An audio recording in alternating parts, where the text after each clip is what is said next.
Good morning, everyone. How you doing? I missed you guys on Saturday.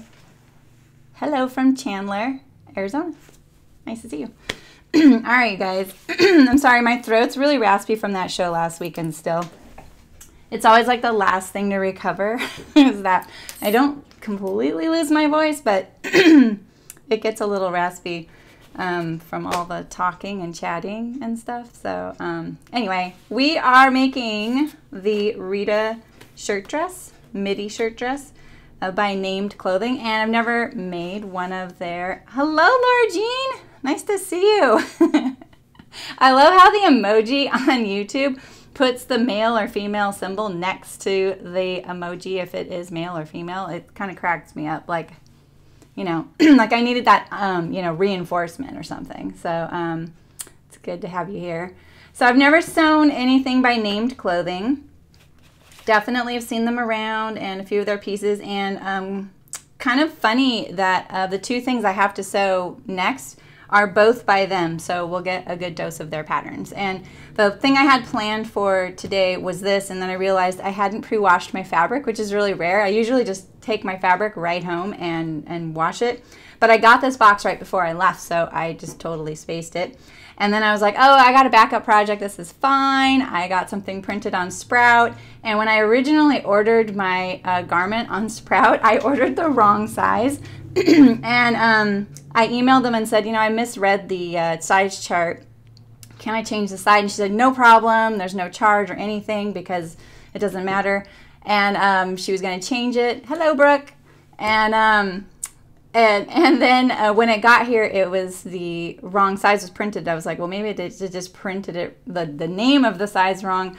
But no, there was a glitch in their thing, so it's totally fine. It was my fault to begin with. I'll just make it for my daughter, the item, because I don't think it's gonna fit me. So, anywho, all right. So I don't know if you read my Instagram post, but I definitely have a couple concerns about this pattern, and we'll get there because could just be my pattern. Like maybe they printed them twice.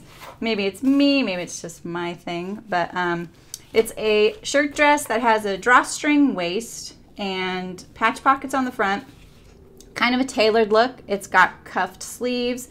A totally different way to do cuff sleeves than on this one and on the Aster by Colette. So that's kind of cool. It's got a yoke on the back, which I love, and really long side vents on the side, or side slits, however you call them. It's fully front buttoned, and yeah, it should be fun. It's a British, I think, company or European company, so the sizing favors, like, as far as like how they write it out, the sizing favors the European, so you just got to make sure you know which size you are and look at the US sizings unless you know your European size, which kind of helps to know sometimes. So I'm not going to do, by the way, this is my Needle Sharp subscription box that I got. So everything's included, the buttons, the thread, a needle, you name it, the fabric, of course, and the pattern. And there was a draw cord and some ribbon for the waist treatment. But I'm not going to use the draw cord because it's just cotton cord. And I think this dress deserves something classier. So I'm just going to make a little spaghetti, like strap type of, you know, drawstring belt thing. And I barely had enough fabric. It's the first time in my box that I barely had enough fabric to cut it out. So I had to piece together my little waist thing. And I pinned it together to see if it's going to be long enough to go around me and still tie it. So I'm just going to start with that. And it's maybe a rough stream, you guys. I'm like by the skin of my teeth here because all my backup plans, like I was like, oh, okay, I'll do this dress. Oh, I didn't pre-wash the fabric. I'll just do this thing from Sprout. Oh, that's not the right size. I'll just do this top. Oh, shoot, I have never sewn that little thing before. I need to figure that out. Oh, I'll do the tamarack. Oh, I think I need to practice a welt pocket before I do that live for people. So then I was like, you know what? I'm just going to do this dress. I'm going to size up and hope for the best. You know how we do. So you guys are with me, right? So I'm going to do my little tie first just to get it out of the way. And You know, actually, I'm going to do something called grade the seam allowances, where I make one seam allowance a little bit smaller than the other. And I'm going to top stitch it down. And I'm going to do this because when I go to turn this right side out, I don't want it to get hung up on the little tool I use. And this supposedly will be inside my waist casing and you won't even see it, hopefully. Unless by some miracle I lose weight someday and I need to cinch it really, really tight. But then I'll just have an excuse to make a whole new wardrobe, right? So what are you all up to? Are any of you sewing? Are you working? Are you sneaking? Watching me without your boss looking? I know a few of you do that. And I love it. This is our priority, right? All right, so I think because this is so long, I am going to leave an opening in the middle and do each side rather than do one whole long turn. That way it's not as long and I have a greater chance for success. So, and yeah, my other thing that I tried was I was like, you know what? Oh shoot, I'm doing this the wrong way. I was going to serge all my edges and not do French seams this time. And then my serger is doing something funny. So I got to figure that out. Ah, awesome. I don't know your name, K3 of 5. Oh, K3 of 5 of, what is that? It's not Kansas. Knit 3 of 5 knits. Totally anonymous, huh? I just did that wrong sides together. It's really hard to tell on this fabric, but because of my little seams, I know I have to do it right sides together. So I'm just resewing that. And then I'm going to go around the perimeter once I get it going. This is kind of a lightweight fabric to do this little squared off edge. You can see it's pulling in a little tiny bit. But let's be honest. Once it's all sewn and turned and in my waist casing, I won't notice it. Oh, Christy. Okay, great. Oh, really? That's funny. I had cousins named John, Jeff, and Jim. Oh, Lord Jean, your puppy. Oh, nice. You're doing the billing. Nice, nice. I love it. I'm just like your little companion. You guys are doing your little side things. That's how I watch streams. And then when I hear something exciting happens, I run over to see what happened. And of course I missed it, you know. My family just laughs at me. So this is obviously very thready, this fabric. It wants to unravel. Very rude, in my opinion. But I find that some of the really nice quality fabrics that, like this is a yarn dye, which means, yarn dye means that like it's not been garment dyed. They didn't make it this color by dipping all of the fabric into a vat of dye. They dyed each fiber and then wove it together, which is kind of some of my favorite kinds of fabrics. Like think plaids. Plaids are a yarn dye. Something like printed stripes is not a yarn dye. See, I just left a really big opening. I didn't, you know what? I'm not going to leave that big of an opening. I literally need like an inch to do this. So I'm just going to back that up a little bit. Get it going here. Yeah, so Laura Jean, there's 3 different boxes that you can get. It's like lightweight, medium weight, and heavyweight box. And I feel like that only denotes price. I thought at first it denoted like beginner, intermediate, advanced. But I've seen the other patterns and I feel like they could be sewn by all levels usually. And then you get 3 choices for fabric for each of those tiers. And so I had 3 choices. And this is what I chose. It's really unique. I don't know if you guys can really see it, but can you see there's like these neon slubs? Like that's neon green and that's neon pink. So it's like a chambray, like a really classy chambray with this little like hint of neon in there. It's really cool. I've never seen anything like it before. It's a little springy. So it's, yeah, it's like a light, it's a shirting, Christy. It's, yeah, just it's an actual garment weight shirting rather than a quilting cotton. If you did this dress in a quilting cotton, it would be a really heavy dress. It'd be very, very stiff. But I know a lot of us don't really have a lot of options for, like, I knew you'd like that neon part, Laura Jean. I know a lot of us don't really have a whole lot of options for garment weight fabrics because we have to shop at our local fabric store, which tends to favor quilting cottons.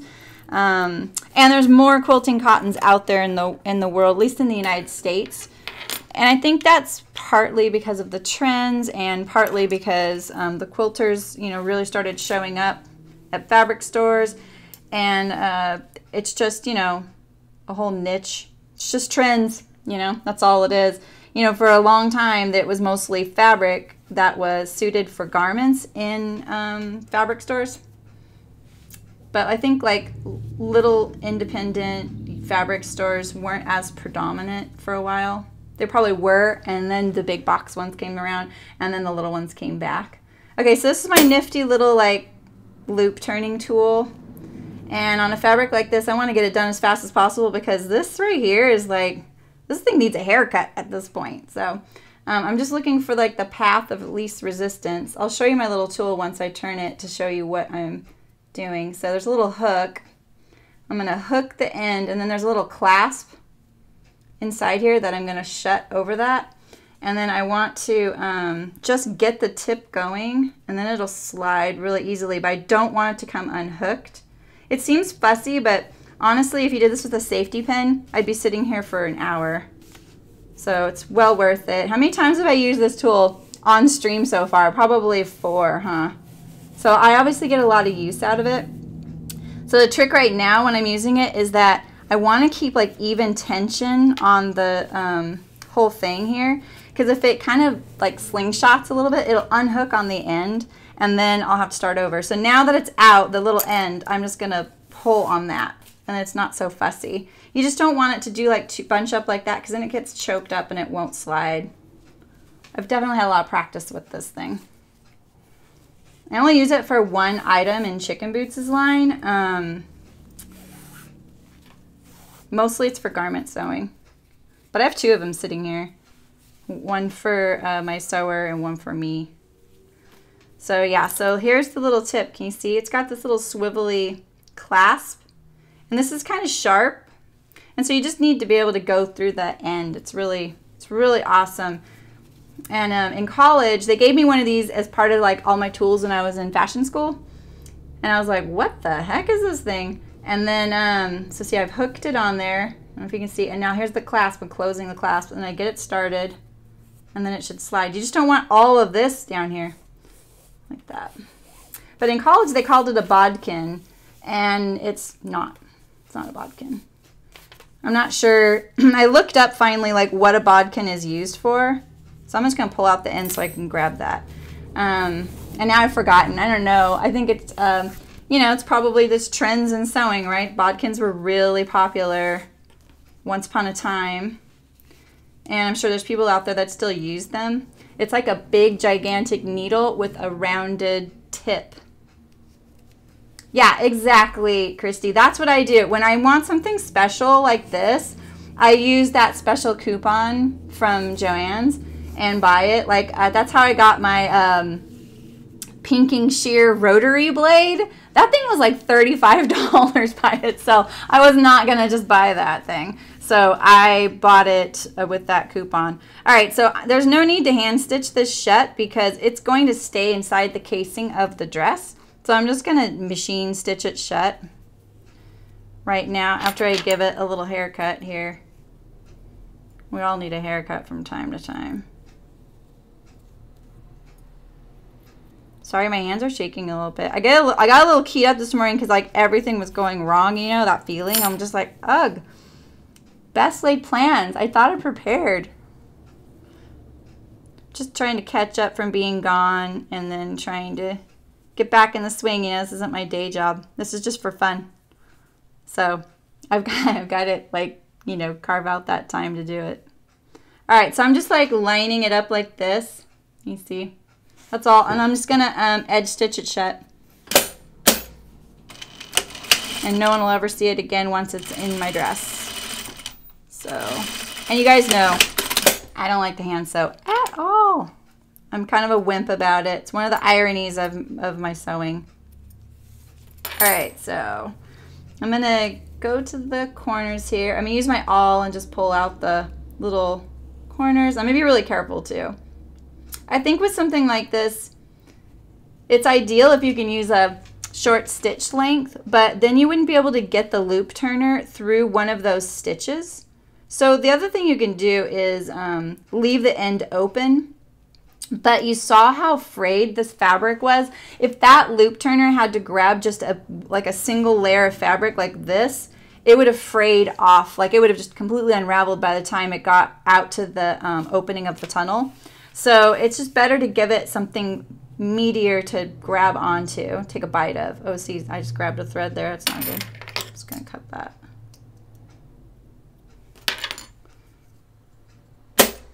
And so once I have these corners, I can iron this and it's all ready to go. I have these bias bars, which are like these like flat metal pieces. That would be a good thing to iron these with, but it's kind of gilding the lily. You guys know me. I'm more quick and dirty. So I'm just going to throw that on my ironing board. And now I'm going to do these pockets. It's got pleated pockets, very tailored. So I'm going to stabilize them first.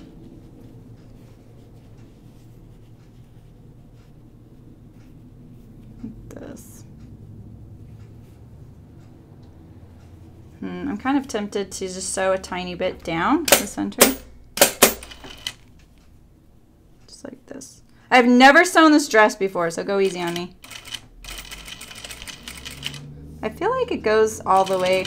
I feel like it goes further down. Do they actually sew this? Let's see. Oh, yeah. Okay. I'm not cheating. I know I need to leave like my hem. I'm sure this is marked on the pattern. I'm sorry. I didn't know I'd need this marking. So now we have that.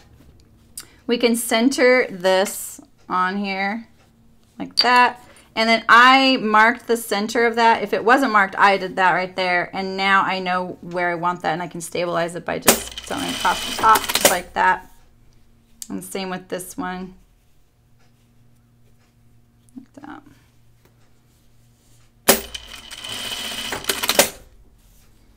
I'm going to finger press that, but this would be a great opportunity to iron that right now so it looks really nice and flat. And then, let's see. Oh, of course, that's the top one. I thought I saw the notch, but it was this little neon slub right there. So I'm just going to mark it. I just did it upside down, but it doesn't matter. It's symmetrical. So we'll just mark our original hem right there at the top, like that.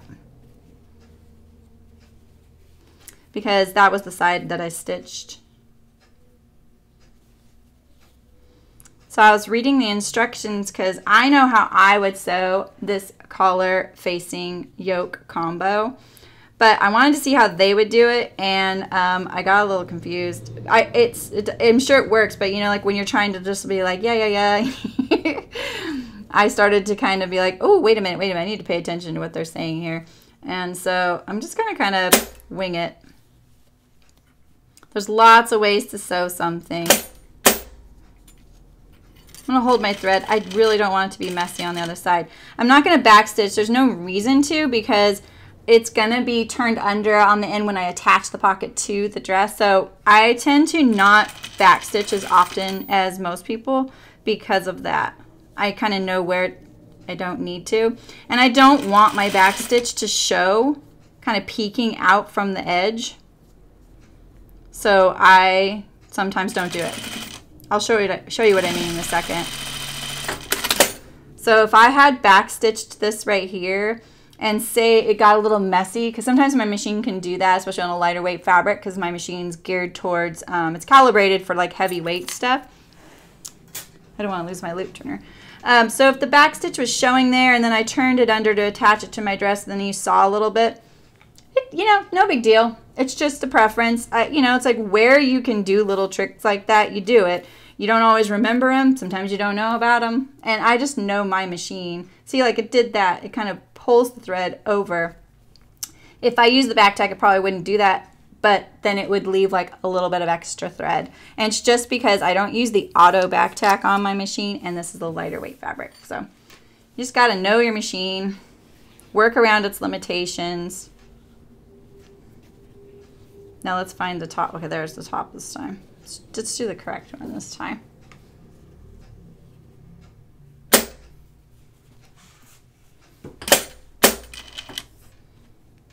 And it's the same with that. I mean, like, this one you could back stitch. We'll do a couple, because once I'm done sewing that, I'm probably going to, well, I know I'm going to pull it apart and center the pleat over it. So I don't want it to pull apart at the seam as well. It's brand new, Christy. I've had one that I had for a really long time, and it ran like a champ as well. And then it didn't. But it had been around for a long time. It's almost as old as me. And it had a life in factories.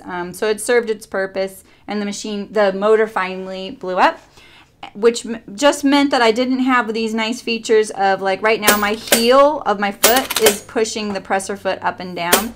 And if I press harder, it will, if I'm in the middle of sewing, if I press harder, it'll stop, clip the thread, and raise the presser foot. Same if I had the automatic back tack on, it would do that then. I don't want my needle to come unthreaded. There we go. This is a really lightweight thread, not what I usually use. So I just bought this machine recently, and it does run like a champ.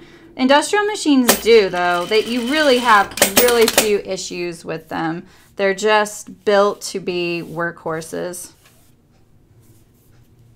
I'm such a big advocate of industrial machines, even for home use. I just really love mine. Obviously, I use it here at the factory, but if I didn't have this, you can better believe this machine's coming with me. My home machine is there. It's the first time in, well, since I had this business, that my home machine has been set up at work. And it's only set up for this stream, so I can do buttonholes occasionally. Am I doing this a different width? All right. I know you guys are going to tell me, take that out. That's, you can't get away with that. This is another good reason why, like, not having that back stitch in there makes it more forgiving on how it'll look when I take out the seam. Some fabrics don't take kindly to being ripped out, you know.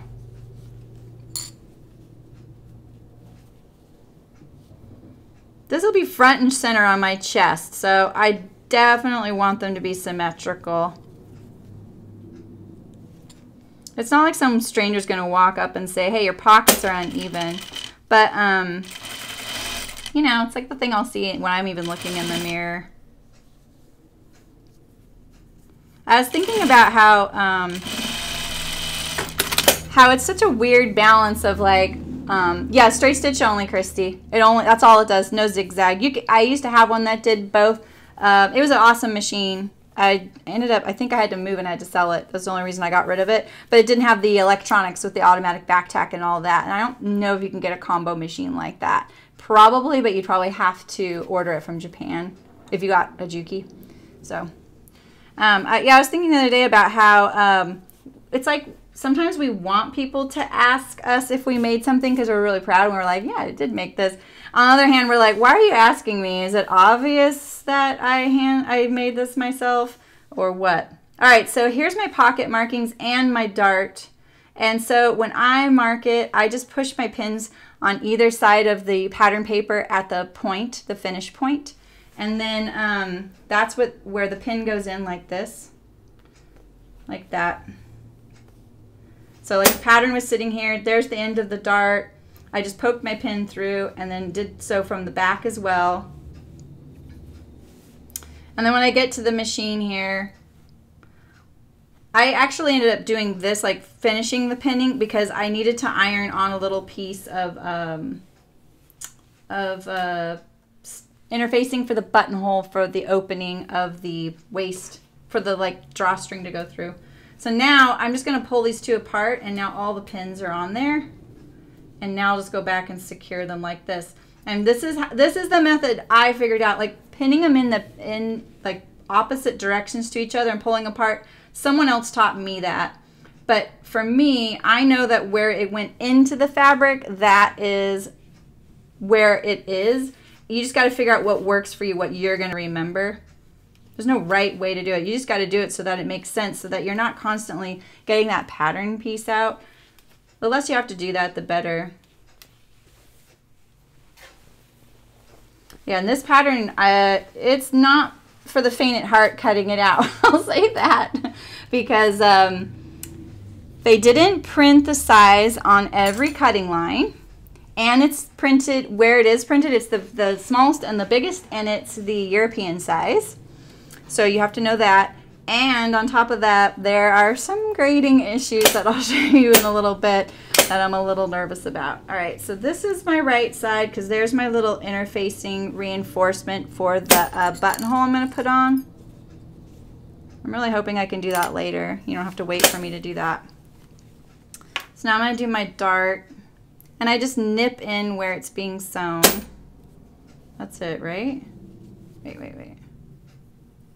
Where's my...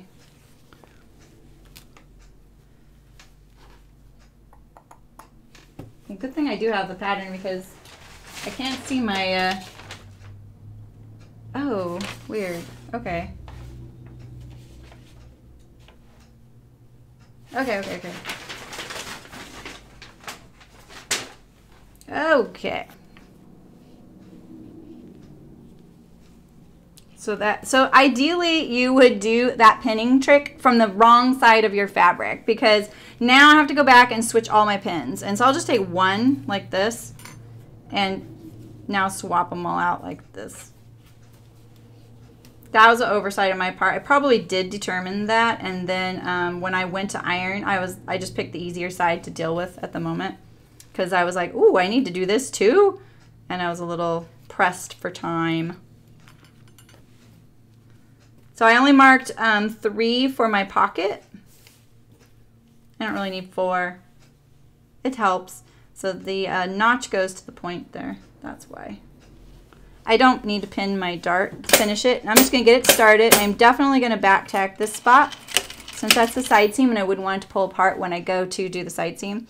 And now I'm just going to kind of relax the garment on there, make it as wrinkle free as possible like that, and make it on the fold. And you're just going to think of that as a straight line to the tip of your dart. Just ignore the fact that it seems like it's at an angle. It's not. And when I get there, I'm not going to back tack. This is very old school home sewing. You know, any teacher's going to tell you, don't back tack your darts. And I hand tie them. I mean, if you guys weren't watching, I might back tack occasionally, especially with this nice lightweight thread. But if I'm using the thread I use here at the factory, there's no way. It's too heavy to back tack my dart. Because remember, like, that's your boobs. And, you know, like, you want it to be as seamless and smooth as possible there. You don't really want anything to, like, call attention to that. So you do want it to kind of blend in as best as possible. And once that's ironed, it'll probably will. And the other great thing about hand tying it is that if you make a mistake and you want to adjust it, taking out your hand tied stitches is so much easier than taking out a back tack, and you have less possibility of hurting the fabric. And if you hurt the fabric right there, that's a focal point. So, you know, it's just best to just give yourself that little gift later on, just in case you need to take out that dart. All right, so here I need to repin these. I can also feel that that's the top of my pin, so I know that that was the spot.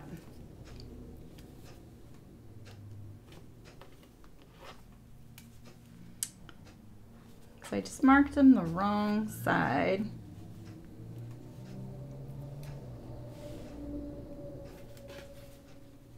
There we go. I don't typically use pins when I sew for the production stuff, but I definitely do with my garment sewing. Why not, right? Like, we don't need to make it any harder than it can be. And I think, like, that's one thing. Having a good pattern is really key for that, because, you know, there's so many people get frustrated with their sewing, and it could have been the pattern, you know, you just never know. All right, I just get it started. Like, I get my presser foot on there, my machine. This is what I love about my industrial machine. It holds things really firmly. And if yours doesn't, and you find yourself, like, if you pull it, it pulls right out from under the machine. There's a little spot right here. Usually it's right there on the top. That is what adjusts the pressure of your presser foot, especially on an old school machine. It'll be right there. If you don't have it there, just look in your instructions. I wouldn't buy a machine that didn't have that capability. All right, I have to be really careful I don't clip my threads. If I press my heels a little too hard, it'll just cut the threads, and then I'd have to back tack. So. All right, so I just leave a little tail, hand tie it. Just makes it a nice, softer point there. And now we can do our pockets. Oh, did I really just, I really did. I just moved all my, oh my gosh. Well, that's what happened, guys. I didn't think about it. I did want my pins on this side because it's for my pocket. Oh well. Just takes a second. There we go. So I probably did the same thing wrong on the other one too. Okay, I'm gonna iron my dart since we're about to sew right over it.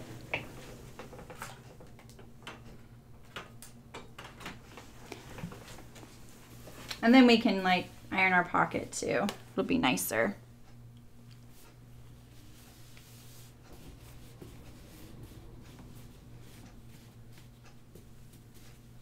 Okay.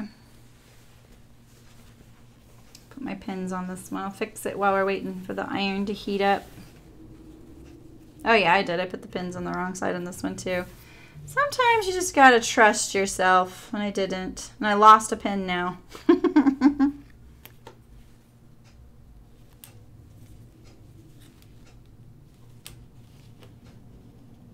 If I can use the other side, the other front to mark my pocket, and I'll show you how. Like if you forget these, because it's more important that they match each other than they match the original markings, because if you get it off a little bit, it'll be just better if you match the other pocket, right? So that they look perfectly in line with each other. You wouldn't want them to be like this. So, all right, let's, I'm gonna press my dart real quick here.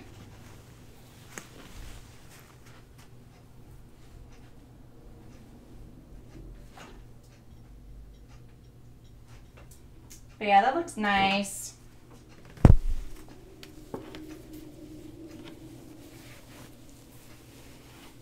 See that? The dress is so long, so heavy.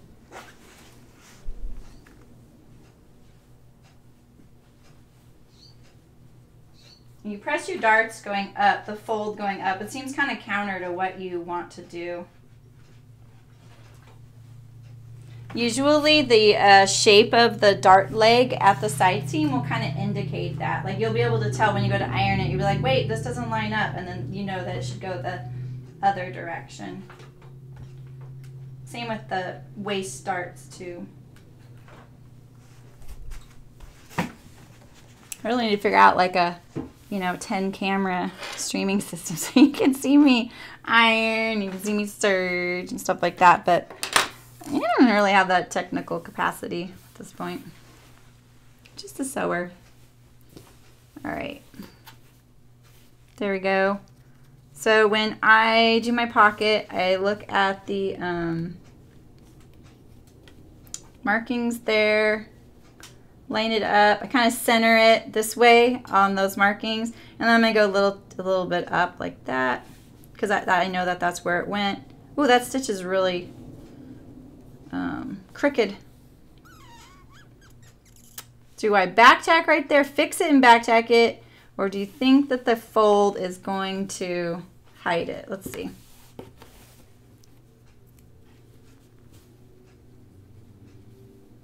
I think I'm gonna fix it.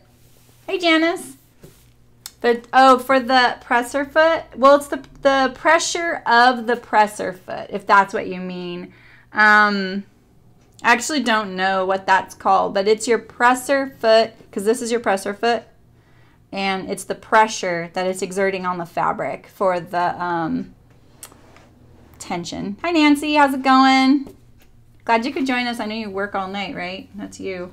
All right, I'm going to take out this little bit because I don't know what happened there, but I got a little wingy. I was probably correcting my, like, start, stop, where I was going to go.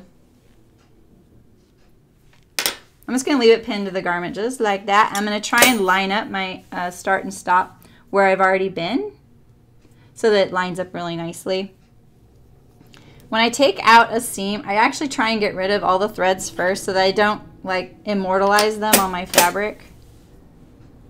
This really, this thread match is much better than I thought it would. I can barely see it. I'm holding my thread tail so it doesn't do anything crazy. You know, like look like thread vomit. That's you know, nobody likes vomit. There we go. What kinds of threads? I like the Gutermann thread. If you have Gutermann or Mettler, I'm not really up on my brand names, but I would get a nice quality one because bad quality thread, like don't cheat on the thread quality. Like it's really important. That's what's holding your garment together, you know? And there, you know, thread is a really complicated industry. I actually don't know a whole lot about it. I just know how complicated it is because there's different, if you knew how many threads were out there, like even just in the quality ones for the different types of things you're using. And I'm not just talking content either because they're like usually like, there's some that have like a poly core and they're wrapped in cotton, and then there's, you know, others that help glide through the machine better because of the stitch that you're using or the type of machine you're using. So, you know, the thread is really complicated out there. It's almost as complicated as synthetic fabrics, but I know synthetic fabrics are kind of their own beast. All right, let's put, what am I doing? I need to attach this pocket. All right, so I'm gonna start with my pocket upside down because what I'm gonna do is I'm gonna go like this. I'm gonna start here, I'm gonna go up to the top, over to there, and around, and then do a triangle. That's just what I like to do, so. Oh, nice, Nancy. I don't drink as much coffee on stream days because I don't have really time to have my second cup here at work. It's probably a good idea, honestly. So I'm just gonna turn under my first little bit. I'm putting all my dress up on the table so it doesn't pull. And then I'm gonna start at the hem right there. And I'm gonna try and go what I'm hoping is like 2 stitches in. Oh. Right there. Over. And then I'm gonna continue on down. I pin in the middle of the pocket like this. That way I don't have to move it at all. One pin, it can still move like this, you know, like this. Sorry, I'm getting used to where my cameras are. They keep moving everywhere. And you don't want it to do that. And I don't really feel like I have to pin the pocket everywhere. I would totally recommend ironing under your seam allowance right here if you really want it to be easy. I just really want right angles at this corner here. I'm going to use my awl to kind of help me achieve that. I'm kind of pushing the fabric because I really want it to be straight. I'm not the best at attaching pockets. I think you guys have seen that. All right, I'm just going to hand crank it to my corner one. And stop with the needle down so that you can pivot. Well, Christy, whatever works, it doesn't matter, you know, like whatever works for you. You know, another trick you can do if you don't, like, your iron's not hot or you don't want to get up or maybe it's downstairs or whatever from you, is if you stitch along, like just inside the fold line of your pocket, then it'll probably want to fold right there, and you just, you know, your stitch is hidden on the inside. That's another way to cheat at not ironing. I just really want this to be straight. And like right now, the seam allowance down here is getting smaller and smaller, so I'm worried that it's a little crooked.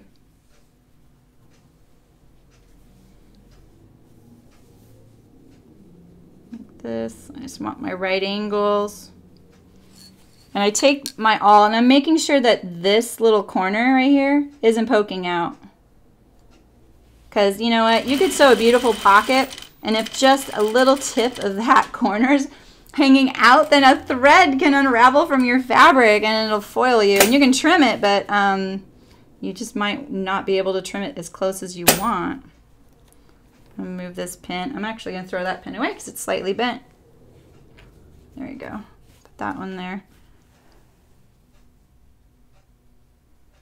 I'm obviously not speeding through the pocket just because I skipped the ironing step. It does take me a little longer. Making sure it's all flat. And I really want this to be a right angle as well.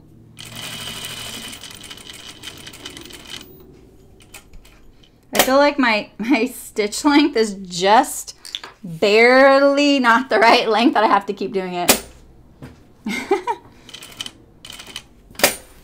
And I just do 2 stitches and I come back down. And then I back tack, and then I just do it all in one. There's one down. And now I want my pockets to be the same from left to right. Why I keep sewing these really long, big dresses, don't I? All right, so we're gonna do this one on here. Because it's more important to me that the pockets line up than I use the original marking. So I'm just going to peel this back like this, and then there's my pocket. You see there's my pocket right there? I'm going to get rid of this pin here. And I'm going to mark the point of where this pocket actually got sewn onto the garment, right there.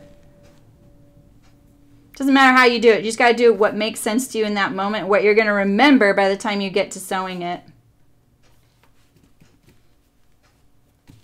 And I'm going to do it along here too, like that. You may get your first pocket not in the right spot, or not, maybe not the right, saying the right spot is like not the greatest choice of words, but you may not get your first pocket in the spot that was originally marked on the pattern, but it doesn't mean that you need to take it out. As long as it's in a spot you like, then just make the other one match it, you know what I mean? I'm just leave that right there. Here's my pocket. I'm gonna get rid of this pin because that one was not a part of that whole situation there. And now this time I know I want my pocket to actually line up to that point. And I just mark or pin it in the middle, just like that. This fabric makes my sewing look so tailored. Like, I like it. All right. Like that. I used a really small seam allowance, didn't I? I'm going to mark you right there.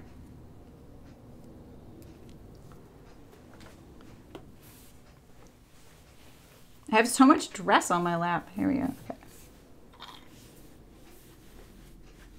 And I'm always saying, like, you don't want your dress dragging off your table because you don't want it pulling on your needle. I know I lecture you guys about this all the time, but you don't want it pulling on your needle. Anything that can bend your needles is a bad, bad idea, because that has so many repercussions beyond breaking the needle. You can throw the timing off of your machine, and that is expensive, because that's something I always have to have checked on our machines, is the timing. Okay, so I'm just going to get that a little turned under like that. And now I'm going to make sure that it's a right angle.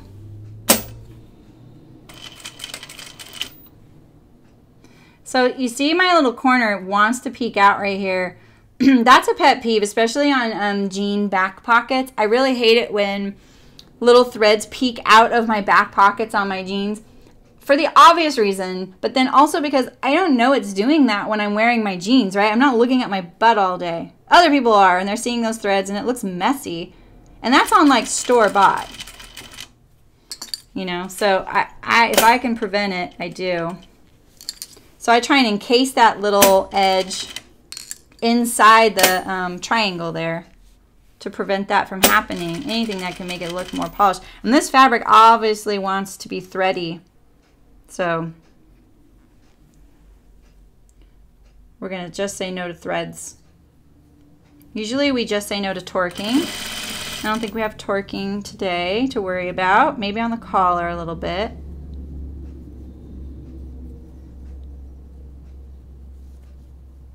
So this, I know my seam allowance looked wider on the bottom of this pocket compared to the other one.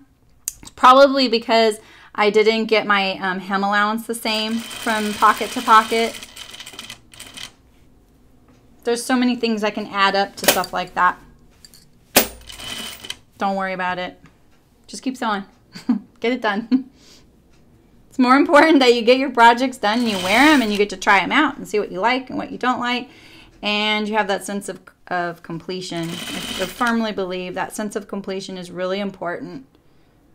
We do not do this because it's cheaper or faster. So finish. Finishing is really important.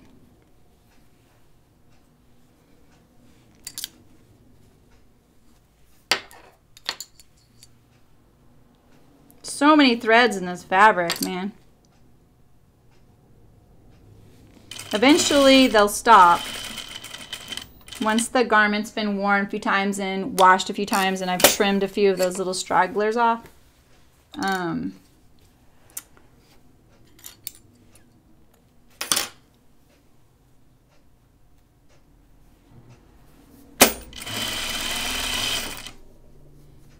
That one looked really straight right off the bat. I could just tell.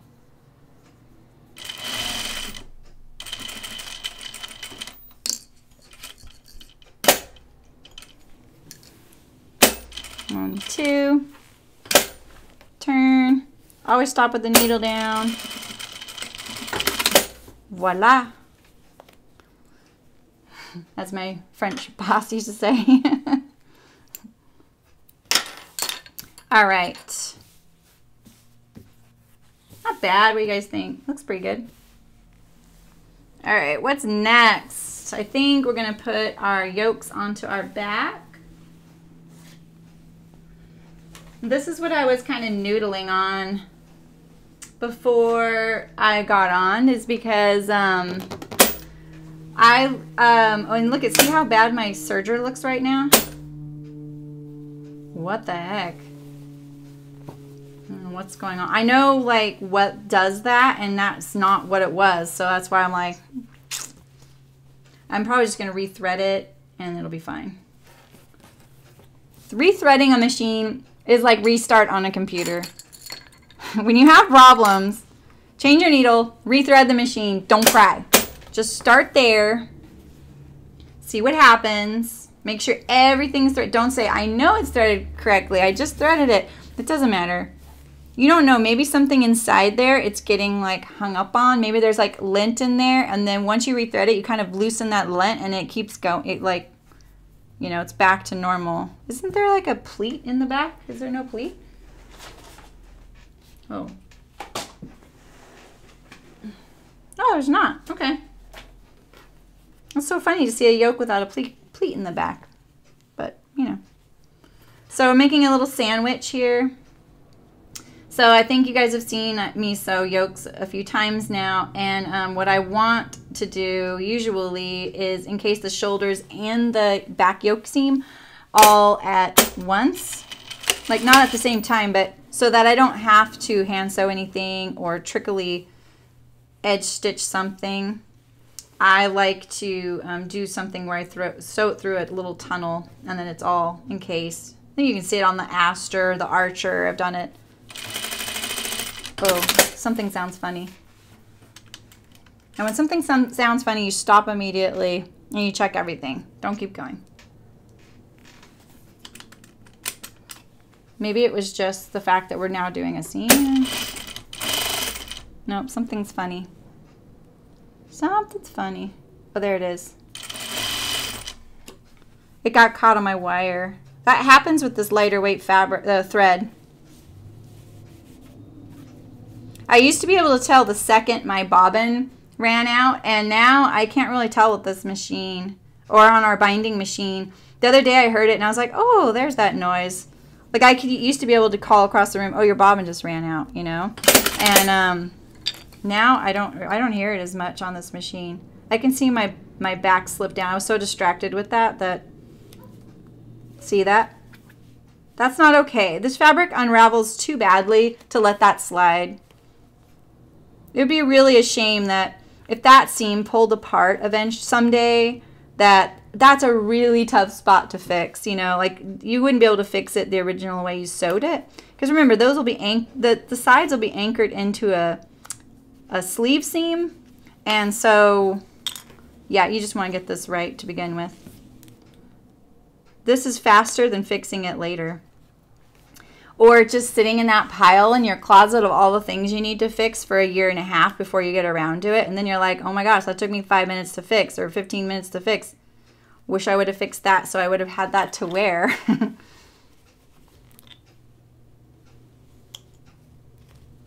There we go.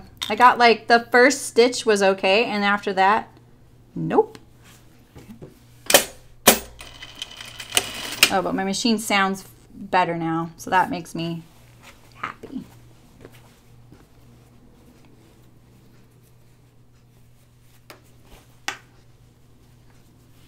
I get the bottom line up and then I just lay the top on top. It's only a 3/8 inch seam allowance, which I kind of love. Usually you only see 3/8 of an inch seam allowance on knits. On wovens, on an indie pattern, I would expect 1/2 inch. Garment industry, 1/2 inch. And then other pattern companies, 5/8. Not a fan of 5/8. Unless I'm doing French seams. So often I'll forget that it's 5/8 and I will sew it a 1/2 inch. Not good. That little 1/8 of an inch, it adds up. I'm going to top stitch this since our pockets are so tailored looking. I kind of want that look. So you can see I didn't pre-wash this fabric. The fold's still in it. So disappointing, but whatever. I made a size up. Typically fabrics, you know, if they're within tolerance of shrinkage, it probably won't shrink more than like 6 to 7%.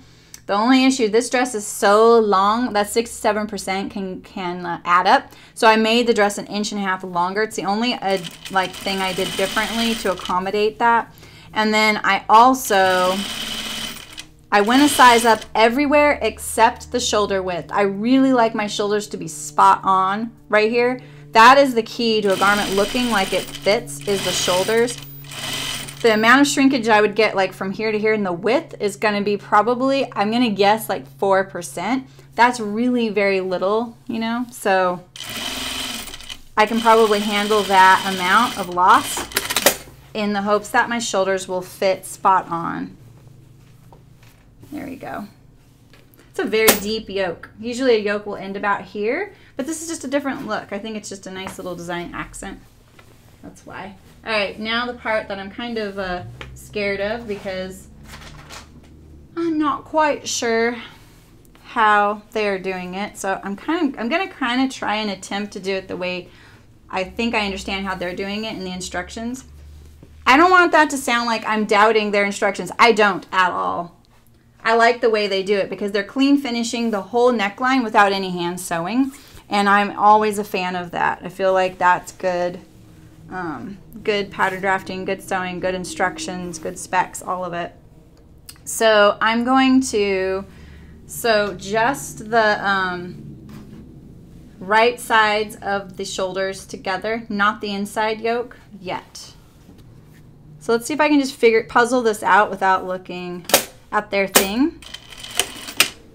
Because the way I would have done it also would have, ooh, so you see that? I was pulling and it was stretching on the bias there. Eek! The way I would have done it would also make it so I don't have to hand sew. But I feel like my way can be, it might make someone a little nervous to do it that way, and I don't want to do that. It doesn't, it's easy to do, it's just different, that's all.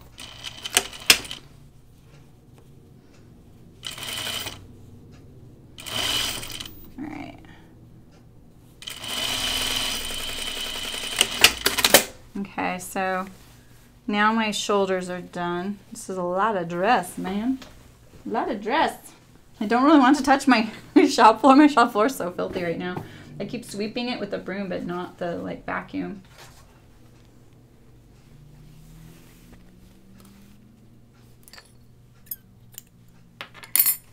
Yeah, like look at my serger started fine for like 2 inches, and then something tightened it up. Not good. In fact, I'm gonna hem this facing because I really hate the way that looks so much. Let's do that right now. I'm just gonna like roll under that edge and edge stitch it, because this is actually, you would finish the edge of this facing now, because it doesn't get tacked to it doesn't get sewn at the shoulders to another facing. It gets clean finished inside the shoulder. So yeah, I'm just gonna like do this, because that looks a little better than that serging, don't you think? This serging feels so thick with the inner facing and the fact that I need that the serger has a heavier weight thread on it. Like it has Tex 40, not 27, which is what we use for garment sewing. It was kind of heavy to serge the dress anyway. I just didn't want to make you guys suffer through French seams on these really long side seams of this dress. And I figured there's really only the armhole and the side seam that needs to be finished. You guys will survive. It'll be fine.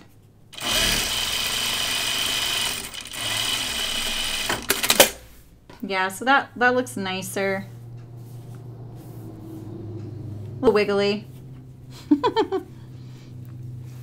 I don't want it to show on the outside, like through the garment. I'm a little concerned about that. I had to piece the interfacing together too, see?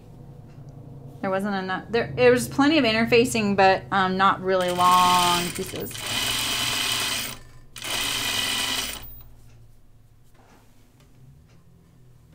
My lamp is rattling. The lamp that comes with the machine.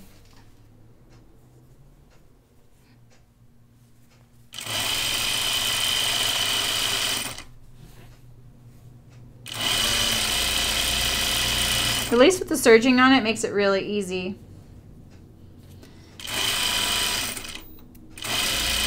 And if you had wanted to do this garment completely without a serger, you could zigzag this edge and then fold it under like this. I wouldn't leave the zigzag exposed, because what happens with the zigzag is it draws in the fabric a little bit on something lightweight like this. I think the only way to prevent that is to make it not too wide and not too close together. Just play around with your zigzag stitch for that kind of calibration. Otherwise, it may pull together. That's why, like, you can sew knit garments together with the zigzag stitch as the seam. Like, I think people don't understand when they say, oh, you can use a zigzag stitch to sew your knits together. They mean literally, like, your seams that sew your garment together, you use a zigzag stitch, and it does not look wiggly from the outside when you're wearing the garment. It's just kind of magic. So, and once you figure that out, you're like, oh, this kind of opens the door to sewing knits without having a serger. You don't need a serger for everything. It's a relatively new invention.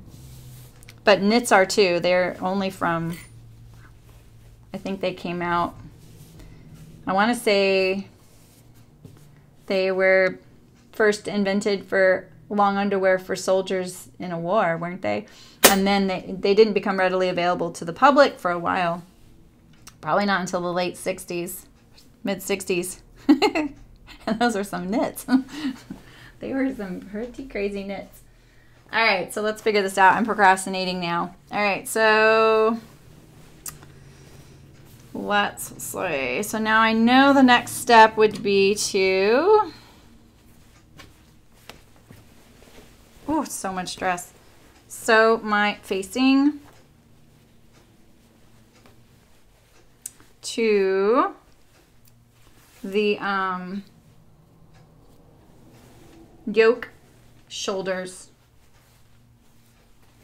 This is, if this is looking fussy, then it's a very accurate portrayal of what I got going on here. It's looking fussy. Long skinny facings and long dress. Okay, I'm just going to sew this at the seam allowance line. Right sides together, but we are on the inside of the garment. This thread, it's like curling up. It's just so lightweight. Right, is that right? Yeah, just like that. So it'll look like that eventually.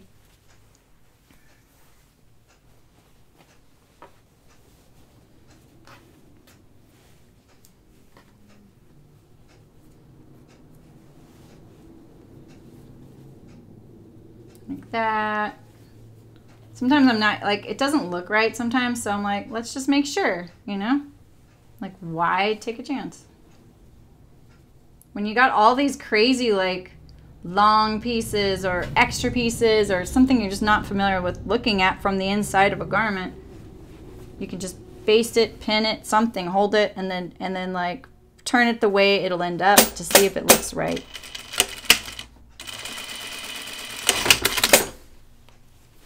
All right, so now I sew the collar. Okay, so let's talk about the pattern a little bit. This is a little bit of math, but I just want you guys to know this collar pattern, and I'm really sorry to named clothing. This is probably just like, they've probably done errata on this. There's nothing wrong with this collar, but if you were to measure this length right here, it doesn't grade at all. So it's very confusing to cut out. All it's doing is getting longer this way. So if you were to stack this point up, all of these points, one on top of each other, these would all line up. So this is a very good example of when people grade and they grade every point. You need to have a 0, 0 point, and there's not a 0, 0 point on this pattern. So someone cutting this out might end up cutting the wrong one. And the reason I could tell originally was like, wait a minute, why is the 32 down here and then it's above the 50 there? That was the first thing that I noticed that. And I also noticed it on the sleeve, but there is an issue with the sleeve. And so I'll just show it to you now. I really don't want to like call things out like this. The reason I'm doing this is because I want sewers to feel confident and comfortable, and I don't want them to always think their mistakes are them. So sometimes it's the pattern. So here's the sleeve pattern. So here's the 0, 0 point. You have to have a 0 point. It's usually right here on a sleeve, which, or actually, yeah, I mean, that could be it, because then it would have the seam allowance above it, right? And so it grades up and down from there. But the thing is, this right here, this line, this is the smallest size. The largest size is way up here. So that means that the bigger this dress gets, the shorter the sleeve is getting on this particular garment. And like that's the smallest size, and then it goes to down here. This is the largest size, but then it comes up here. So this sleeve is probably, it's like not a big deal, right? It's just the length. Everyone adjusts the length of their sleeves in their garments so to accommodate what they need. So then they just know like, oh, this dress always fits me a little short. I'll just make the sleeve a little longer. Totally fine. Like that's not a big fix. The other funny thing was that there was a shape for the pleating that happens here on the perimeter size, but not on all these others. They're just straight up and down. So, and that got cut off because that was the largest size. So I'm not calling out the pattern company. This was probably their grader. Maybe they don't grade. They just sent it out. And it's really easy to overlook this. It's probably because I'm scrutinizing it because I can't figure out my size, right off the bat, because it's European and I'm looking for mine. At least like everyone's on here. Every size is on here, on that line. And the reason I notice is because there's two of most of the pattern cutting lines. So like there's this dotted line and this is my size and I went up to this size. And so I was like, wait a minute, that's the same marking. And then I realized this is gray and that's black. That works, that's fine. But that's when I started noticing things like that. So that kind of thing can happen. So you just gotta be, you know, easy on yourself if something like that. You may be coming up against something like that. You just never know. That's my little pattern lesson for the day. I would love to do like a pattern review type of thing, but I just wouldn't want that to come off as some sort of snarky way to get attention. It's just more like, hey, be aware of this because this is a great pattern. You just need to know, you know, how to deal with this little aspect or whatever. Sorry, I'm looking at this collar part. I'm just looking at which side. I'm pretty sure it's this side, but I want to know where my start-stop point is for my collar. So we're right here. We're trucking along.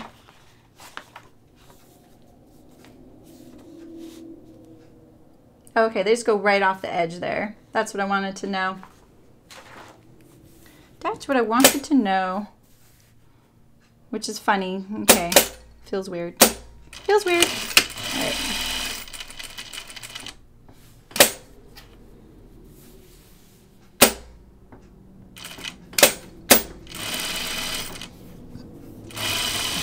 And up until now, I really haven't said anything about some certain things I find with the patterns because, you know, if there's 1,500 people in a hashtag that have made that, I am not going to be the one that's like blowing a whistle or something. Like, things happen. It's not easy. You can't please everybody. I just want people to be aware. Like, hey, be aware of this little issue here.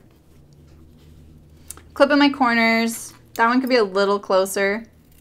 You definitely want to clip, but not too close, not too far away. This fabric's very unravelly, so I'm kind of being a little further away than I'd like to be. And I'm just going to clip this curve here. Can you see that? Yeah. I finally figured out where my this interfacing I've been using and things, because remember I don't really use fusible interfacing, but I have been in all these streams and stuff. And I kept wondering like where this fusible interfacing had come from that I had a little pile of. And it's from my needle sharp box. Like, I like how quickly it adheres. That can be a bad thing, obviously, but it's a really good thing in this. But it's got this, it's like this weird, like, unravelly, thready quality.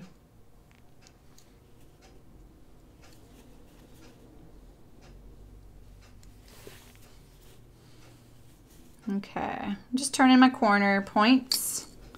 And I think I'm going to iron this right now just so I can procrastinate putting it on a little longer. Maybe I'll just do it my way so I'm not like worried I'm going to do it wrong.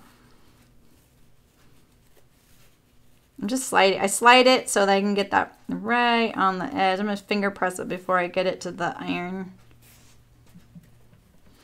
So I really like it when there's a top and an under collar so that the seam doesn't roll to the outside.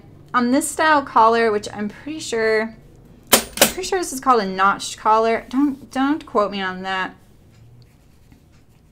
I saw some like one of the fit issues I saw that no one's complained about, but I really didn't like where the point of the collar comes. I was a little concerned about that. But I still really like the way this dress looks on so many people. Looks like it fits really good.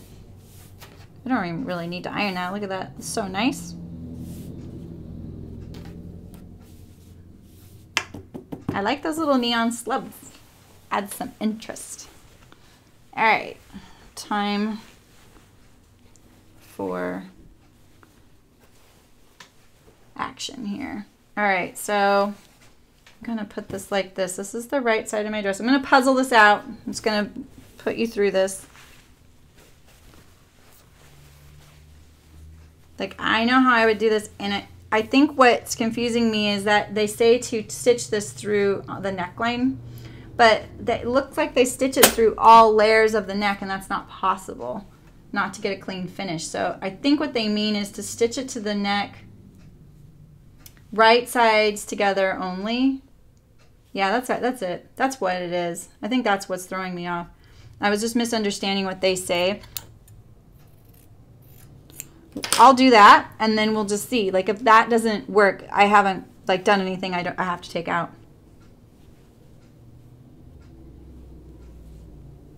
Where's my cherry pie?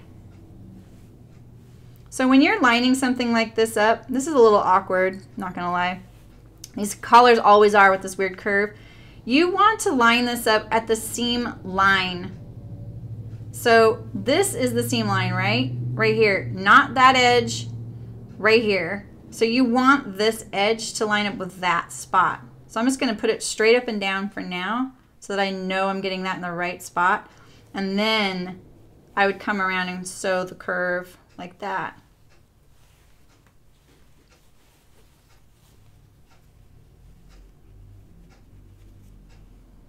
I'm always talking about like seam allowance, like the seam line is the key. Seam allowance can be as big or small as you want. You can trim it down, you can make it bigger when you're cutting out your garment, but you need the seam lines to line up. This looks, is that gonna work? Let's see. I'm walking it. It's gonna be tricky, but I'm gonna do it. Okay, I'm just gonna go for it. I just did my anchor points there. There's no other notches to go by, so unfortunately I have to kind of, oh, there's another notch. Never mind. I'm wrong. But it's not going to that shoulder line. It's going to something else on the neckline that I didn't notch. So we'll just flatten this out right here, like that. Oh wait, that's not a notch. Okay. I don't see another notch on the neckline, so I'm just gonna put a couple pins right there.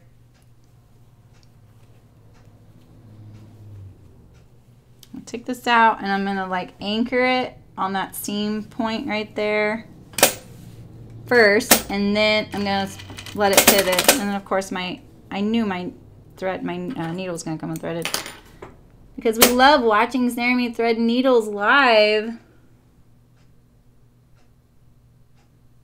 It's tricky with the side needle and the camera. Okay, there we go.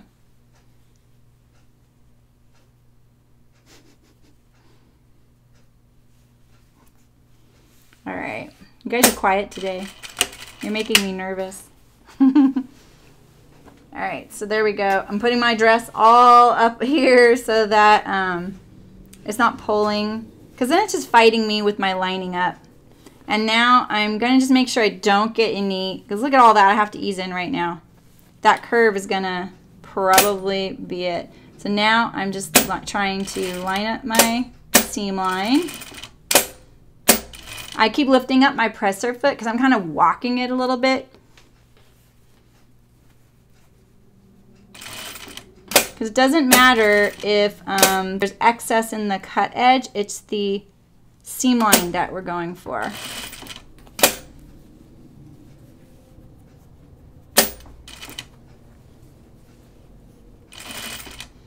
It would have been really hard to pin that neckline because of that weird curve. I don't mean weird as an insult, it's just a weird curve. That's the way it's supposed to be.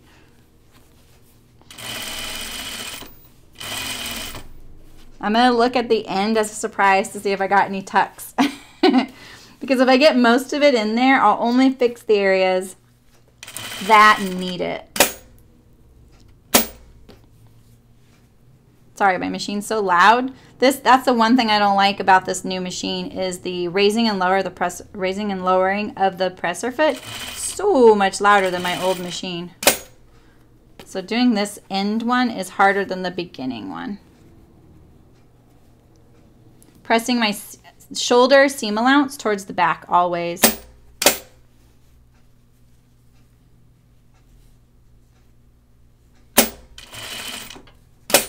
I know it's probably hard for you guys to see that.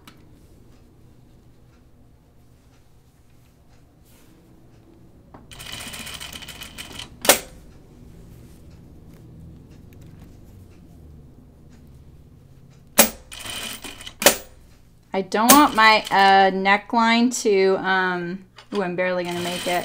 I'm not sure I am. I don't want my neckline to stretch right here because of the bias. So I didn't get any tucks there.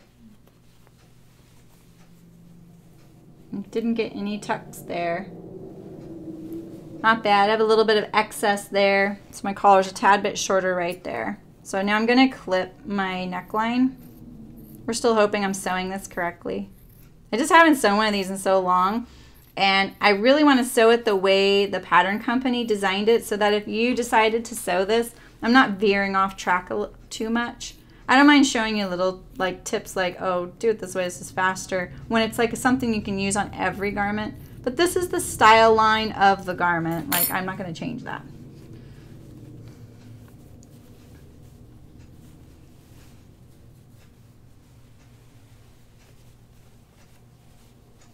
All right.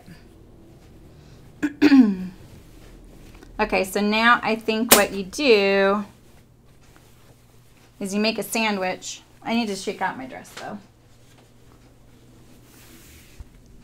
So this is kind of like a little bit of sewing gymnastics. And I think what they do is, like, this is the way I'm gonna do it. I'm gonna look at this the way I want it to be, like this. I want it to be like this eventually, right? So if that's my spot, I'm gonna do this. I'm gonna pull it, put my hand in there, put it right sides together, because that's, I know I want it like that. And then I'm gonna turn it, and then I know that wherever I start, that's the way I want it. So here's my little notch, my center notch. I'm gonna try and find the center notch that originally, there it is. That's why I sometimes do a triangular center notch, so that I can see it later on when I nip into it or something like that. So see, it's like a triangle, and that's because that was on the fold when I cut out the fabric, and I just rotary knifed right over the little fold so that it made a little triangle once it opened up. And then that way it's a very visual center notch, whereas all these little clips, it would get lost in those clips if I had done it that way. So I think I'm going to start from the center. Well, yeah, and see, this is what they say, now pull it through the shoulder opening like this. And as long as your sleeves aren't sewn on, you can do this. It's akin to a one-piece facing. If you've ever sewn one of those on like a sleeveless dress that has an opening, you can do the entire armhole and neckline of a sleeveless dress when all machine sewn, as long as there's no sleeves and you haven't sewn the side seam. It's kind of the same exact concept. So I'm pulling it through this shoulder hole, which is kind of hard probably for you to like visualize. There we go. But I have this one little thing here. This is, I know how I want it to be. It's going to be like magic when we're done. Watch. So I'm going to start at the very bottom. I'm going to do a continuous. Has anyone ever sewn something like this before? I feel like that this, what I love about garments right now in the indie sew patterns is the style of garments coming back, because it's more of like classic sportswear, like American sportswear, which I'm a big fan of. Rather than like, I don't know, something with a lot more style lines. I like those things too, but I like things that are wearable for a really long time. So I just started at the hem. It's a 3/8 inch seam allowance, I'm pretty sure everywhere on this garment.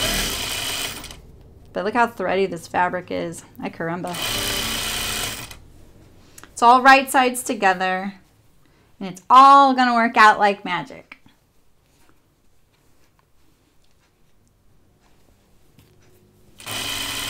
And I like the way they do this because mine, like I said, it has a little bit of a trick and it's more appropriate on a different style. So this is better. Once you kind of can puzzle it, I had to puzzle it out while I was sitting here sewing.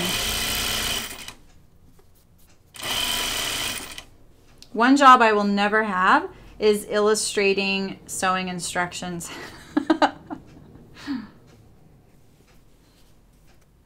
I would not want that job. It's got to be so hard. We all know how valuable it is. So I'm still on this long center front seam right now. Oh, which doesn't... doesn't match. I forgot the center front seam is shorter of the facing. Sorry. Just take me a second. Even though I lengthened both, like the front, the facing, and the hem. It's, I think that I read that they're like, don't worry, it's not going to match, and I forgot that part, which is awesome because that means this style hem they do is this kind of classy hem style that puts your facing on the inside of the garment and it's not like on the hanging down below at all. You don't have that danger. I know I could use my seam ripper, but I don't really need to cut the thread. I just need to pull it out. The awl is not as sharp, so I don't risk snagging a thread of this thready fabric if I use my awl. And I like my awl and I use it a lot, so it's like a tool I'm just used to holding.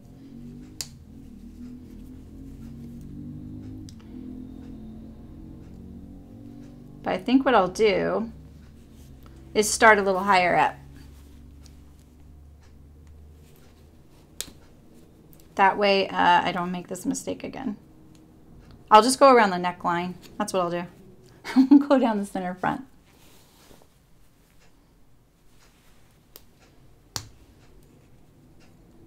But I did backstitch. Can you see all that?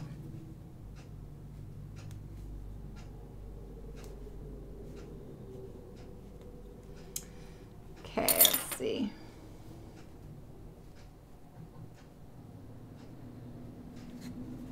This feels kind of like a springy color, but maybe I'll get to wear it once. Maybe if I wear it with like my brown boots, that would make it look more fall-ish. I can't remember the other fabric choices. Oh, one was a black and white, or kind of a gray and white. How many FOs did I see on the web? What does that mean? Finished objects? That's what I think of FO. What does that mean? Explain, Janice. I don't know the lingo. Okay. Where's my little center back neck? Okay, there we go, there we go. Okay, we're just going to start at the neck. We'll just do that. We'll keep it simple, silly. Oh, how many finished of these did I see? Is that what you mean? I didn't see so many. I think I saw about 150 in the Instagram hashtag of Reeta shirt dress. That's what this is called. Okay, so the reason I'm doing it on this side is so I can see my original stitch line. I could have sewed it on this side, but I would have most likely missed where I originally started to sew. Yeah, Janice, I feel like I saw like 150, so. And some of them weren't the complete dress. They were like my picture yesterday of the dress being cut out. So, but still enough to see a few. I love looking at that. I always spend time looking at those because then I know like maybe a potential fit issue, or not meaning the pattern's wrong, but like fit issue for my body type. So I can kind of anticipate that and then work it into my plan. There's a whole lot of dress happening here. Just so much. And so I'm just kind of smoothing this out. You see that? I know that I need to make it right there. Those are my anchor points. And here I'll give myself an even closer one right there. But because remember, this is that weird curve of the collar that I got to deal with. I don't want any tucks. Not as important on the facing, but it's important. Like you can have a little sewing bobble here and there, right? But you don't want too many. Just because you want it to lay flat. It's your collar.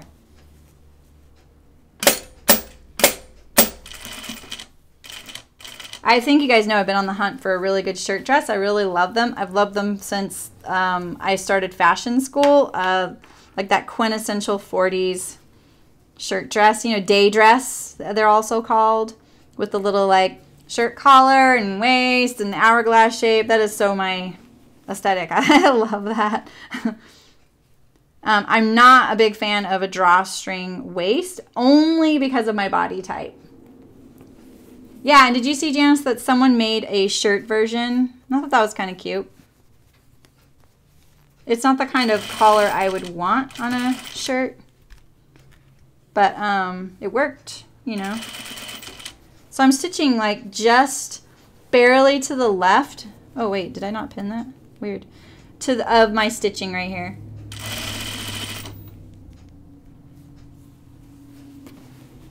That way I know that this stitching line won't show on the outside once I'm done. So I'm always stitching just to the left of it. It's not hard to make. This is the hardest spot, and really it's just like thinking it through. I'm going slow, you know. I'm not like speeding through it. I'm not like slowing myself down or anything like that. Let's see, there's a tuck right there. Let's see how that looks on the outside. Is that really a tuck? Oh yeah, there's not really a tuck there. Well, there it kind of is. So let's address that right now before we have it permanently in our neckline. Can you see that little tiny tuck right there? So I'm just gonna get rid of that right now. And if I just take a few stitches out and then re-sew it, it'll be fine. Yeah, there's no reason to rush it, so I'm just kind of... And once I get this done, all I have is the sleeves, and then you have to attach that casing for the waistband. Looks like you do that at the very end when all your side seams are sewn and stuff, which makes sense because you want your side seams sewn when you go over them with that casing. All right, so we're back on track. Wait, yeah, I got far enough back. I'm going just left, just barely left, like pretty much on top of it, but barely left of the original seam. Now, someone in a factory would do this first seam and this one all at once.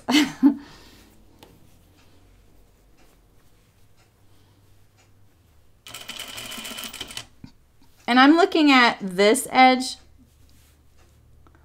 I'm lining up this one to my under one, not the one that's poking out, because that's a little bit extra color right there.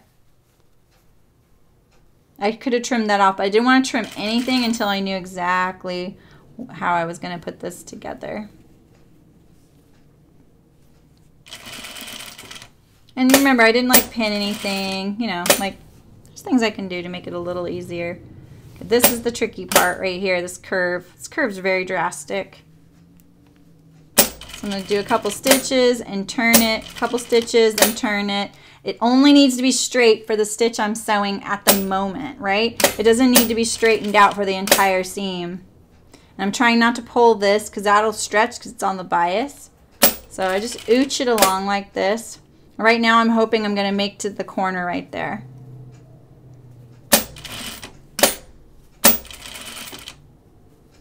Not bad. I'm going to go for that. And I'm going to go down the front now.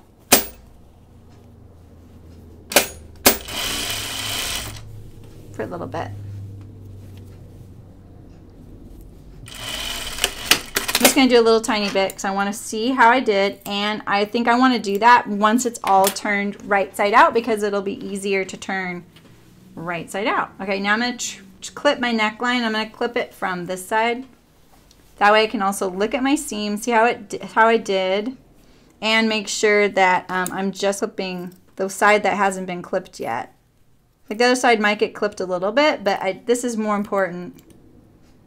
You can see like once I see how tight that is right there, but once I clip it, it'll relax and then it'll want to lay flatter because now it can go over, the little edges can kind of overlap with each other. I'm holding my dress with my fingers underneath so I don't clip anything by accident because that would be a tragedy. Don't really need to do these straight sections, just the curves.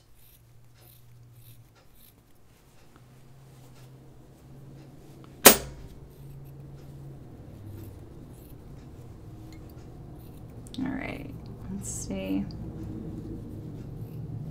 I'm gonna make sure near the shoulder. And I'm gonna trim a little bit of this. It's a little too thick for me. We could do that trick where we grade the seams, meaning each seam allowances is trimmed, like this one's short and the next one's a little longer and the next one's a little longer. So it's kind of like steps. I like my seam allowances for necks, collars, sleeveless things, facings, all that to be about 1/4 inch. I'm gonna clip this a little deeper right here. The tips of these scissors are getting frustratingly dull. This is not my nicest neck seam. I admit, I promise. But we're about to never see it again, right? Okay, so now we're gonna pull it through. Let's see if I did it right.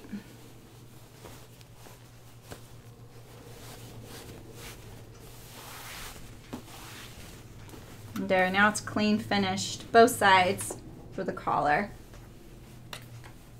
Like that. And my yoke is now sewn inside and out on the shoulders. The only thing I have left is to sew this section right here of the shoulder seam. And I think that I can do this kind of the same way, like this, turning it right sides together. We all know how much I love to hand sew, right? So I'm going to. I don't need to do the whole thing, just up to the facing. I think in this instruction, they have you stitch in the ditch. So this is what I'm going to do. I'm going to show you exactly how I'm going to do this. Okay, so much dress. Okay, so here's my shoulder on the inside. Let me untwist this so it's a little easier to see. Like that. Okay, so here is my shoulder, collar, facing, yoke, front. And so I'm going to turn it right sides together like that, line it up at the armhole. I'm going to sew for as far as I can. That's all. And then that way I don't have to do, like their step would be to fold it, iron it, fold it under along the shoulder seam and stitch in the ditch from the outside and try and catch that fold, which is tricky to do. This way we're just still doing our shoulder seam like we would have originally do, and you just forget about the rest of the dress. Don't think about it. Don't worry about that it's all feeling weird in your hands and pulling in weird places. You're just working on this shoulder right now, and I'm just trying to get up to this facing, which I can feel like that. And now my shoulder's in there, clean finished, just like that. See? Coming from the shoulder seam. That makes sense? So I'm going to do the same thing on this side. Ooh, this dress. So much. Okay. So here it is again. Collar. It's the inside of the garment. This is my front under here, my facing, my 2 yokes, collar. And I know that I want this to be like this, correct? So I just pinch it like that and turn it. And I'm showing you that way because that's the way it made sense to me when I tried to figure this out a long time ago. I think like there wasn't resources, like there was no online. There was no web. There was no one to call or text or anything like that. You know, you had the like person at the fabric store who was either nice to you or not. I'm sure you know what I mean. And at my age, I was young, and women just weren't very nice to me when I was learning. Anytime I got a new job, I was just too enthusiastic and friendly, I think. I don't know. I don't think there's any such thing as too enthusiastic or friendly. But I also was a go-getter, you know, and this was something that came really natural to me, and I think that that was a little intimidating, but I learned so many from so many of the women I worked with and for, and some of them took it better than others, you know, so there you go. Now it's nice and clean. So yeah, there's like a hole right here, but it doesn't matter because this is the inside of your garment. Your facing's covering that. The outside is fully secure, just like that. Just my point. Oh, I need to clip that. So I feel like I had to figure some of these things out on my own. And I would study like garments in my closet or go to the store and study them. I would talk to veteran sewers, and some of them were, you know, really open and would share their information or give me that trick because they knew I was into it. They knew that I liked it a lot, and they were like, "Ooh, let me show you this little trick." They were proud that they knew that and they wanted to share it. They didn't feel, you know, like I'm always trying to like, hey, you know what you could do. But I think you got to do what you like and what you're most comfortable with. You don't have to do shortcuts. We don't do this because it's faster. So why not just do what works for you and what makes sense to you? That's going to get you a garment in the end that's done and you can wear it. That's what's more important. Just doing what works for you. All right, I'm going to sew a little bit more of this center front. Put my dress up here. Ooh, this thread galore with this fabric. Look how nice that pocket looks. Pretty cool. I'm making sure my threads are like going out of the seam because otherwise I'm gonna have to like trim them later.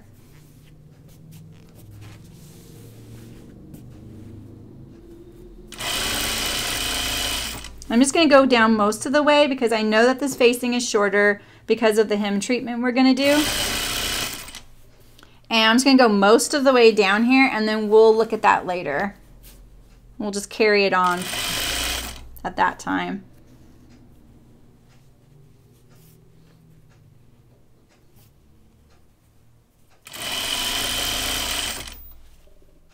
Oh, I need to sneeze. Oh well. Look at all this. Woo.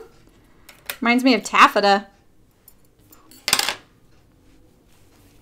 One of those fabrics on the never again list. One quirky thing about me is that I have like 3 banned fabrics from my shop. And they are anything with pile. Like you're not allowed to bring fake fur in my shop or minky or burlap. Anything like that. Those are banned substances here. I've definitely sewn with all of them. And I even had a client once not tell me she was sending me fake fur and she needed it for, I did a glove patterns for her. And she wanted her prototypes to have fur cuffs. And I didn't know that. And when I got the fur, I was like, oh, this is a band.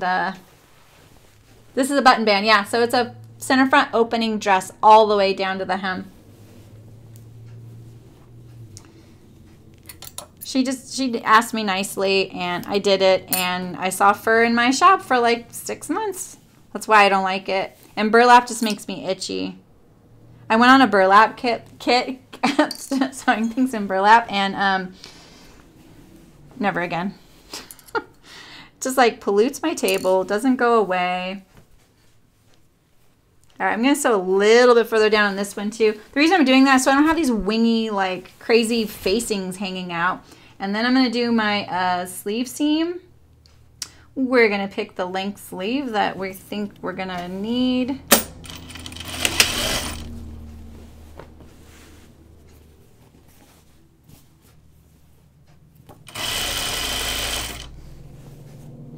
This is a really long, I feel like this dress is going to go to the floor on me. I'm not very tall. I'm not even 5'5". Like I'm 5'4 3/4 or a half. I cling to all of those little increments because my teenage daughter wants to pass me up in height, and then she did. I really didn't think she was going to. I even made her a crazy bet that now I have to make good on by the time she's 20. Like I really didn't think she'd be taller than me, and she is. So yeah, I will cling to my 5'3" and 5'4 3/4. But this dress is really long. Like we did the Charlie Kaftan. It wasn't this long. I can feel it. You can feel it when it's on your table, you know? Let me just get through a lot of this. I'm just trying to get all these threads out of the way though too.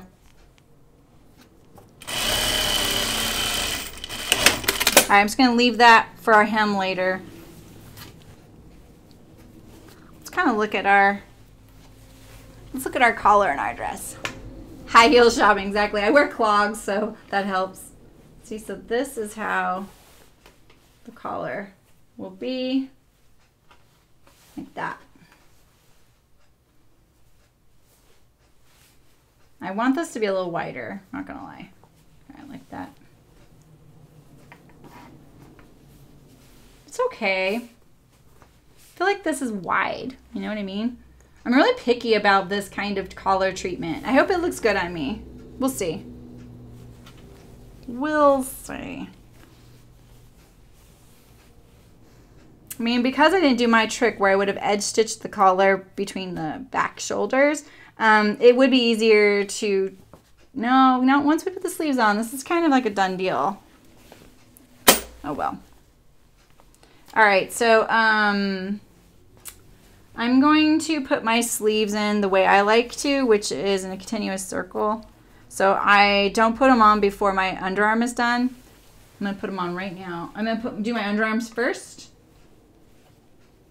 And then we'll put our set our sleeves in. So I need to do some French seams here really quick. So I'm going to do wrong sides together. This is a 3/8 inch seam allowance. Not ideal for French seams. So if you do French seams, add a 1/4 inch to your seam allowances. I think you only need French seams on the side seams. So just don't forget to do it to your front and your back, and on your armhole and your sleeve and your sleeves underarm. So 4 spots. So I'm gonna line it up to this. But because remember I went a size up, it feels like I have a lot of fabric. I'm not gonna worry about it.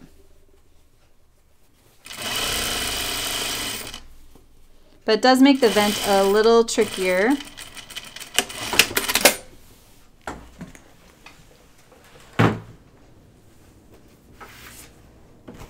And I'm going to rotary knife my edges because this is so furry, this fabric. I need that so it doesn't move when I'm rotary cutting on the slick surface here. Normally I would just bring this to my big table out in the room, out there, because I have rotary mats on top of the entire table. Makes it a little easier. I'm not in as much danger of rotary knifing my dress that way.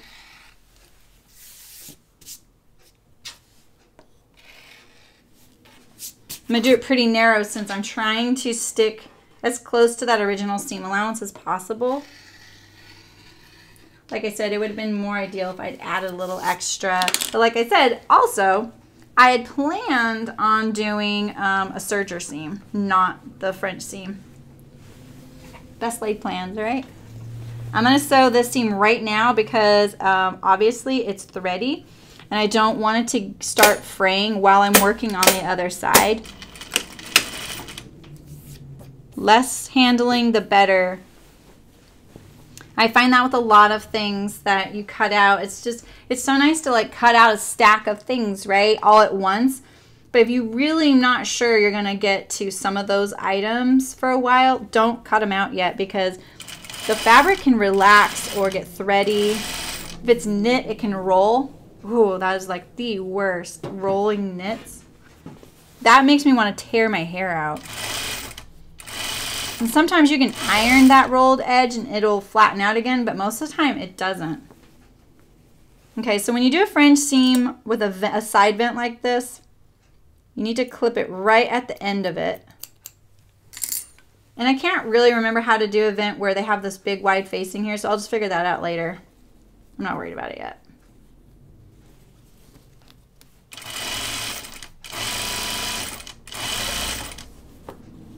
And when you do the French seam, you would normally press the first seam open and then fold it along here on your seam and then iron it again and then stitch it.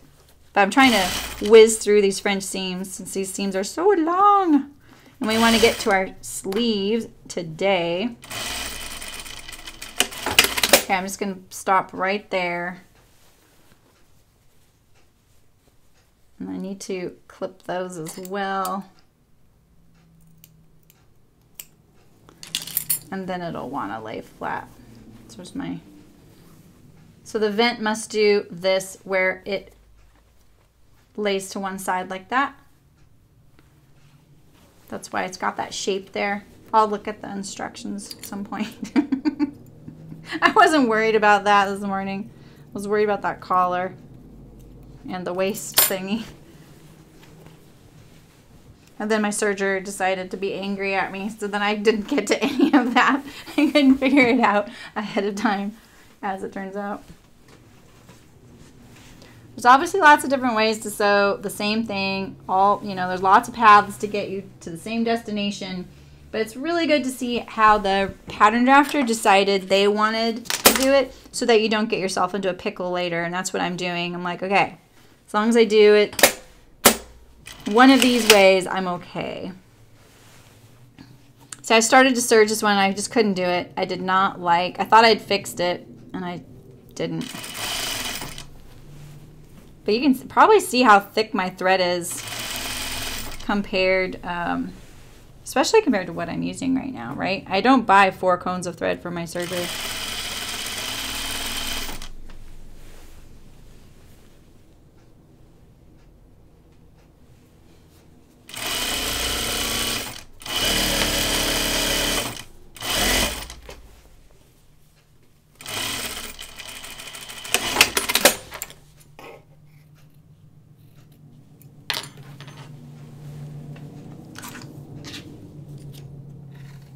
These kinds of dresses are great for French seams, really, because there's so few of them.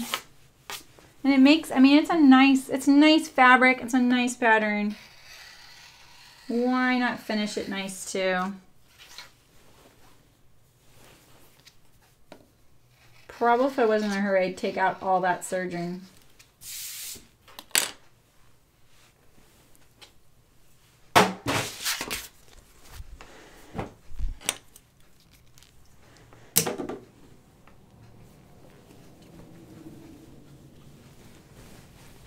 At least now it looks like I have a dress too. When you do the side seams, right? Oh, I did that one wrong. Wait a minute. This is my face. Oh my gosh. I double checked that. Oh yeah, look at that. I did not double check that. Oh my gosh. I do this to you guys every time I do French seams. I always do at least one of them the wrong way. It's like my curse. I'm sorry, guys. I'm sorry.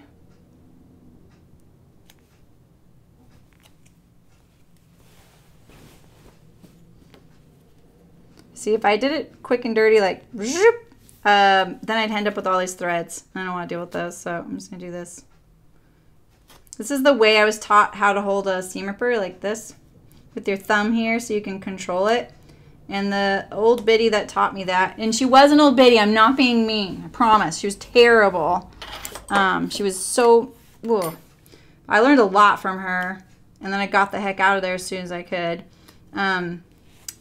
She was right. I mean, this does give me more control over my seam ripper. I'm not a big fan of that ergonomic one they sell. I'm really into ergonomic things, but that ergonomic one rolls right off of my table, so I don't use it. In fact, when I've had that one, I will take the little rubber like tip at the back here, and I chop it off with my scissors so it doesn't roll off of my table. It drives me nuts when it does that. It's always on the ground. But I really like this clover one. I use it all the time. And same with my awl. It lasts a really long time. And it's the right length. When my daughter had won a sewing machine, I know, the irony is not lost on me. I was actually like, don't take that. Give it to someone else. We have plenty of sewing machines. But she was so excited. You know, she's like 10 or 11 years old. I could not deprive her of the fact that she won a sewing machine. And it was for 4-H in a fashion review thing. She has barely used it. She's really just sewn things for her friends, like little patches and fixes or things. I didn't even know she was doing that, which is really awesome. But I was so excited she got a Bernina because I was like, ooh, you're going to get the Bernina seam ripper with that. And the Bernina seam ripper is like the best seam ripper I have ever come across. It's so flippin' sharp.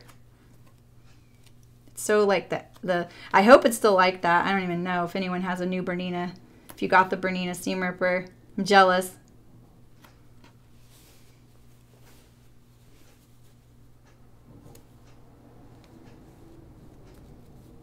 Okay, almost there, almost there. Watch me jump through fiery hoops. Let's move my big scissors so they don't fall off the table. And then I'm going to pull this thread, the nice long continuous one I got on the other side.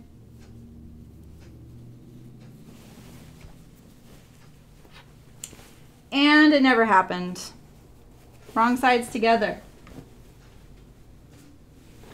Keep it simple, Sarami.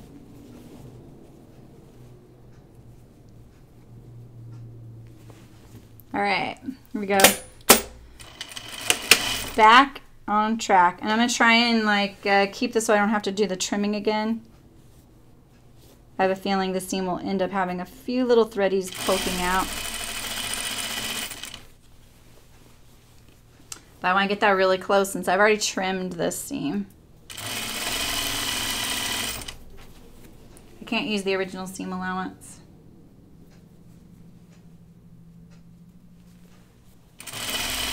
So is anyone excited about some of the new patterns that have come out lately? I haven't really been keeping track of all of them, but I noticed that they're starting to be like fall pattern releases. And is anyone a member of like Seam Work by Colette?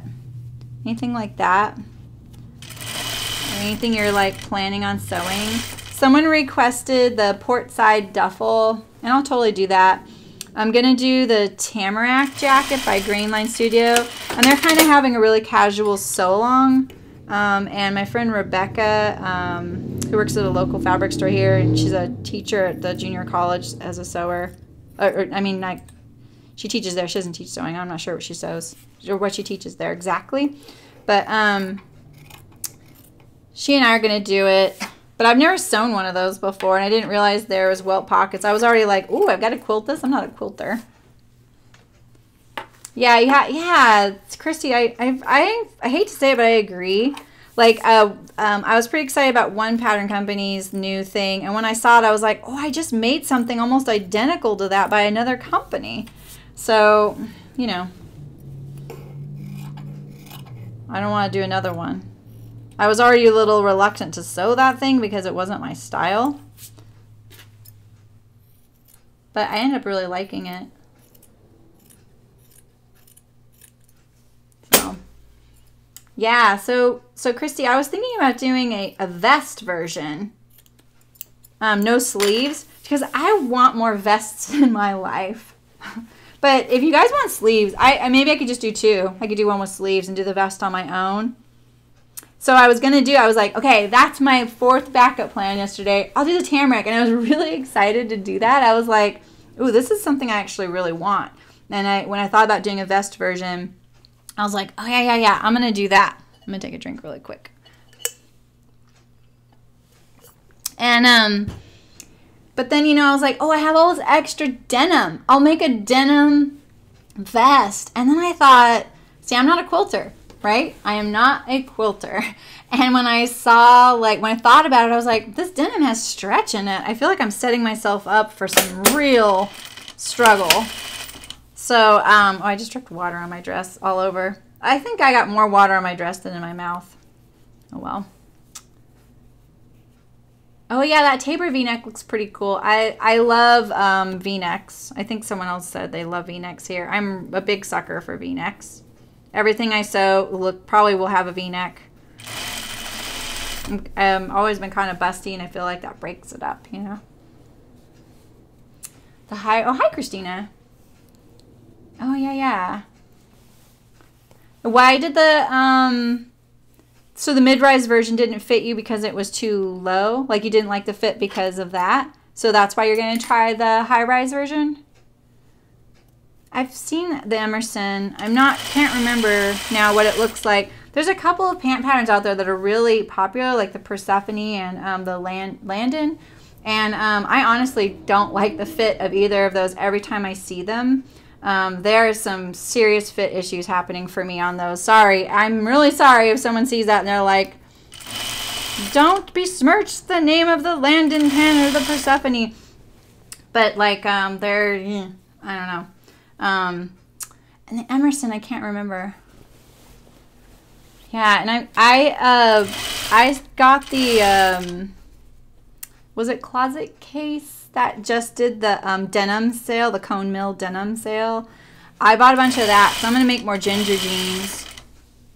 I'm really into the ones I have, and I've been wearing them, and I wore them to the show this weekend. They were super comfortable. The more I wore them, I realized that I made a size too big for me. But that's okay. They're really comfortable. They don't fit badly. They're just loose, which is nice, honestly. Oh, it hits the, okay. Yeah, and see, that's the thing is like a lot of the pant designs, I think that's why I'm not a big fan of those other two, is that they have those, every time I see them on people, they don't have hips or butts. And I think like that's not going to work out for me. So, the ginger jeans, the fit on those is really incredible. Like I can talk a little bit about pant pattern drafting. It's the same with sleeve pattern drafting. When you're fitting a sleeve to a garment, you're fitting like a cylinder to another cylinder. And it's the same with pants, but it's two cylinders. And so getting the fit of pants, we all know this, right? We all shop for pants and we all hate shopping for pants. And, you know, they really nailed it. They just really nailed it. Because the rise, when you look at a pant and you're looking at the rise of a pant, this part right here, the leg part down here, this is going around your leg. This part up here is going around your torso. So they have to separate. That little juncture right there, it's like a magical holy grail of what you need to do to get something to fit. And if you looked at the Ginger Jeans hashtag and saw the variety of body types that are wearing those, I feel like that's a really good testament to that pattern. And I totally agree. I mean, I think the things that I'm not like a big fan of them, are like style preferences. Like I don't like the width of the waistband. It's too wide for me. But I have a little belly and I feel like then the waistband will just fold over. So I just try and get rid of that height. And I'm sway backed, so I just need to taper the back waist for me. But the rest of it is spot on. Like I hate to say this, but when I look at pants on a hashtag, I look at the crotch and I look at the butt at the crotch, because right there, if there are folds happening right there, that's a problem. And that is the spot. You can fit all the other areas on your body are really easy to fit, but if it doesn't fit well at the crotch, there's no point for me. So that's what I like about those ginger jeans. And you can make those in twill. You can make them in anything that's a bottom weight fabric. I feel like you could pull them off without the stretch, no problem as well. And I'm going to try that with the Cone Mills denim that I'm getting in the mail, because one of them doesn't have stretch, so I'll let you know. But I made shorts with that pattern as my trial. Turned out great. So I really like it. I'm not like sponsored by them or anything. And I think there's other great pant patterns out there. I have not made any lately, because typically when I was sewing for myself before I started the live stream, I was using patterns that I drafted myself for me with my own block that fits me. So that everybody doesn't have access to that, right? That's pretty special. So I've been doing the home sew circuit here and getting to know all the pattern companies that are out right now, because I just haven't had much time to sew for me. All right, I need to pick a sleeve length. So in case you missed it, guys, I discovered one little issue with this pattern, and it's that the small sleeve is longer than the largest sleeve. So the grading is flipped right here. And all these dashed lines, I'm not really sure about that. So I'm going to notch what I think is mine, and I'm not sure what these notches are for. I'm suspicious. I am very obviously suspicious. So I think I'm going to cut off. I'm going to cut off like 3/8 of an inch here, like that. I'm just going to go for it. Ooh, I never cut with scissors. Eek! Don't watch. Just look away. It's painful. I know. Oh my gosh. Yeah, I know. Just don't look, just look away. It'll all like, you know, come out in the wash. Okay, good, Christy. Yeah, I'm not very familiar with all the patent patterns out there, and there may be even some that aren't indie sew as well that you could give a try as well. I always look at the hashtags. Like even if you're not on Instagram or any of that social media type stuff, I fully recommend at least like typing in the pound sign, you know, the little like crosshatch the symbol for a number if you don't know what hashtags are, and then putting the garment name there. And it's good to find like what the garment company hashtagged it so that you're looking for the correct one, and then look at all the ways people have sewn it. All right, so I'm just folding my sleeves like that so I make sure I do a left and a right. And I know you guys have been really patient with me sewing this. It's taking forever. I could make this a two-parter. Maybe I should do that.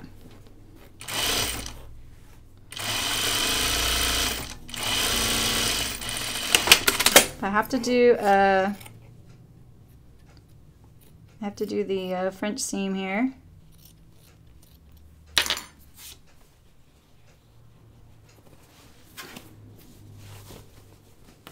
Yeah, the sleeve has a cuff in it. That's why it looks kind of long too. So.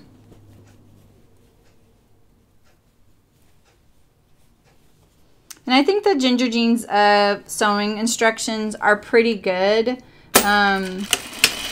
I live streamed those and sewed them, and then I also did a separate short video on just sewing the zipper fly. So I have kind of like cut out all the other stuff if you're just worried about that. But you'll see in that video, it is something you can totally do. Like it's just a bunch of short little seams, and it's not the thing to be worried about at all with that pattern. There's really nothing to be worried about in that pattern. It's all just straight seams. It's pretty easy. And I'll probably sew them again sometime. And their directions are pretty good, but I feel like the sketches, the little illustrations, they leave a little bit for me to be desired. They're not really bad. I just felt like I was, like, they will not illustrate certain things once they've gotten past that step. And sometimes that kind of confuses me.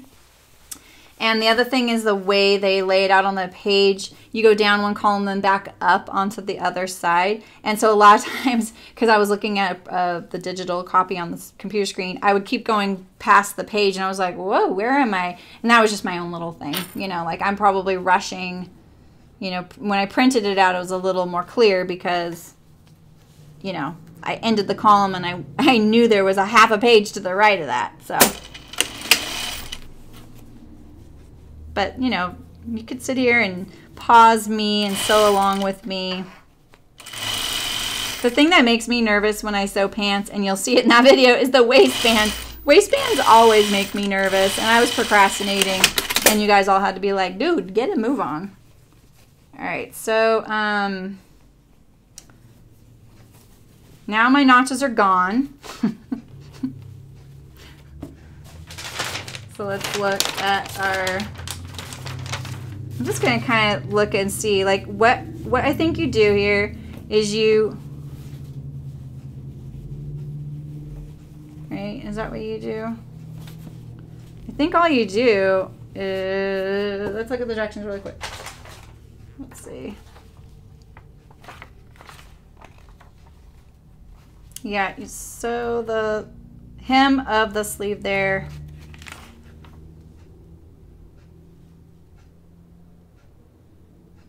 Oh, yeah, and then it's just a top stitch edge. That's all. It's just a cuffed hem.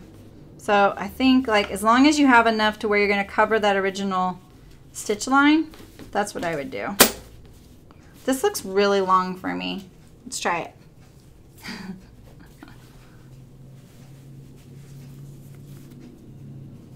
mean, I don't know. It's like a safari look. What do you guys think? It's kind of long. That could work, though. I kind of like that. It's kind of tailored. But I wish I would have done it before I did my underarm now, because it's a very small circle. So I'm going to actually trim some of this off.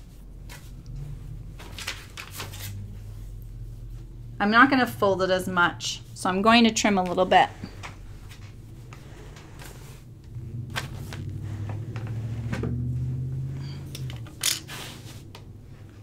Watch me alter things right at the machine.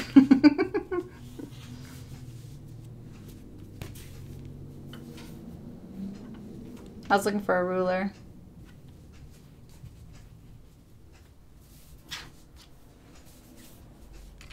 I'm just going to get rid of like this much. I'm using the lines of my grid here. And a nice sharp blade. Always a treat. But I'm the first person to say, if you have a dull blade, get a new blade. You deserve it. So I'm going to do this from the outside of the sleeve like this, and I'm going to sew it on the inside so that the cylinder's like this going around the machine. Because my machine doesn't have a free arm. Your home machine probably does, so this can wrap around the free arm of your machine, which is kind of nice. I don't have that luxury. I'm going to back stitch this French seam right here now, because see, look, it wants to pull apart like that. See that? Because I just clipped it. And that'll be a problem. Like, it'll just fight me. So why let it fight me? I'll just sew it again, and that way it won't. It's a very small sleeve opening.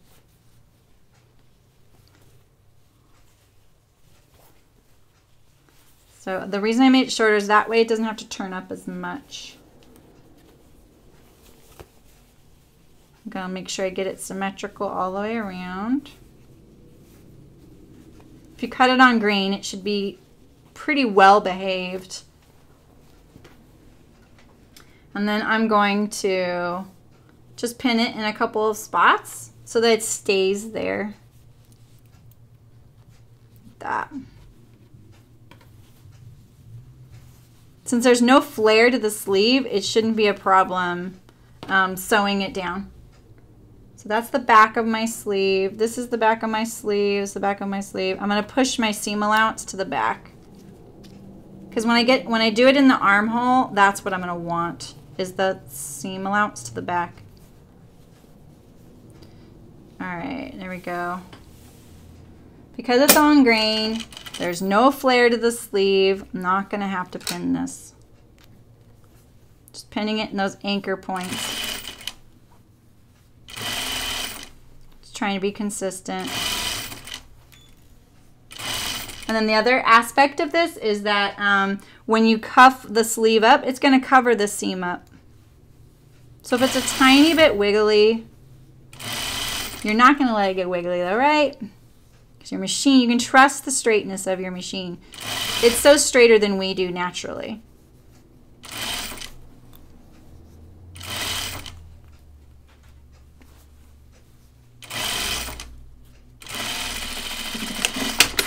Like that. No, you know, I didn't do that right. I'm gonna leave it like this. I don't like how far I have to like cuff that up.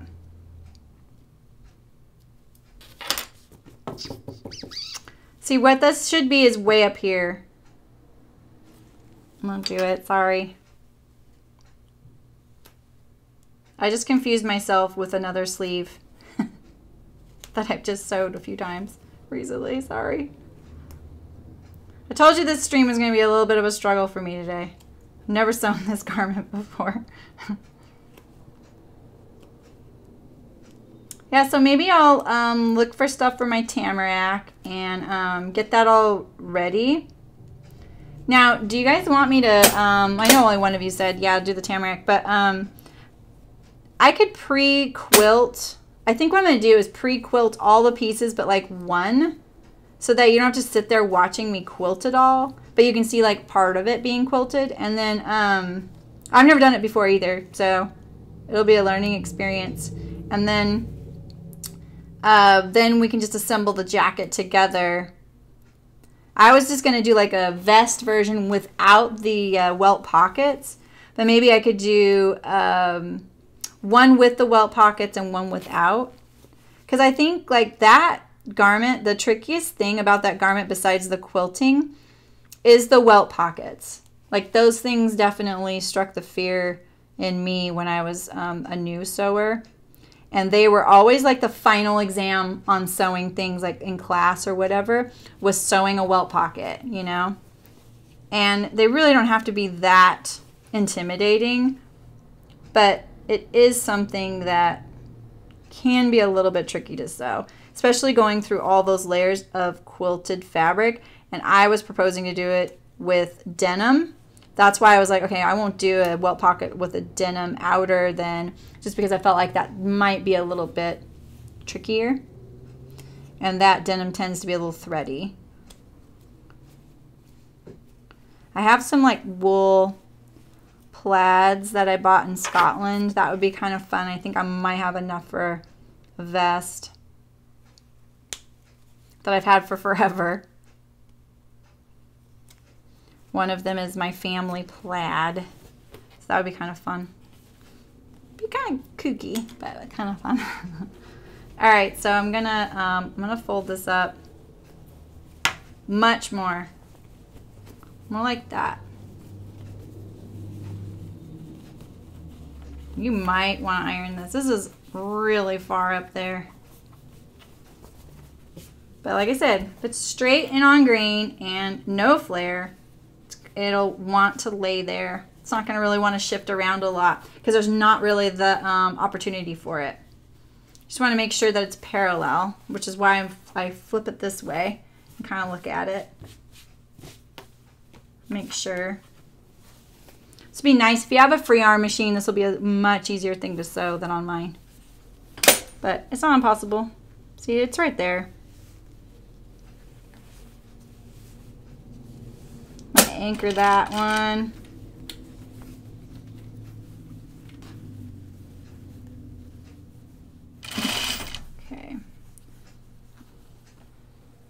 So I was pretty excited. I don't know if any of you are new here, but I was at a show, you know, this weekend, and I just couldn't look at my phone, especially for social media.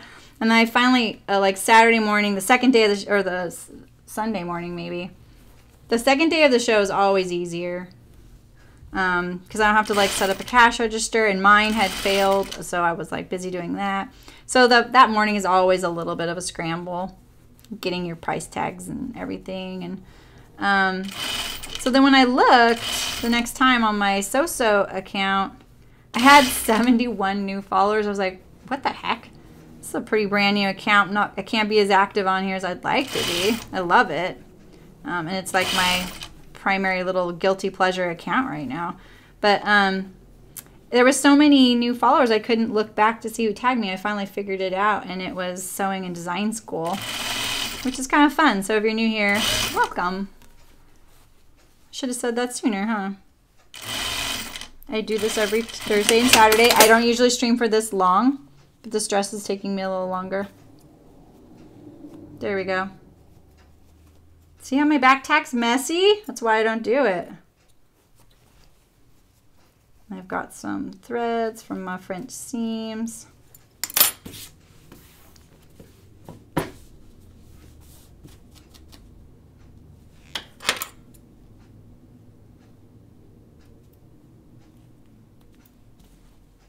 There we go. So now when I cuff it, it'll cover up that seam. And then they say to top stitch this edge a 1/4 inch away, and I'm gonna do it like the width of my presser foot so I have an easy guide. I'm always going for what's easier, right?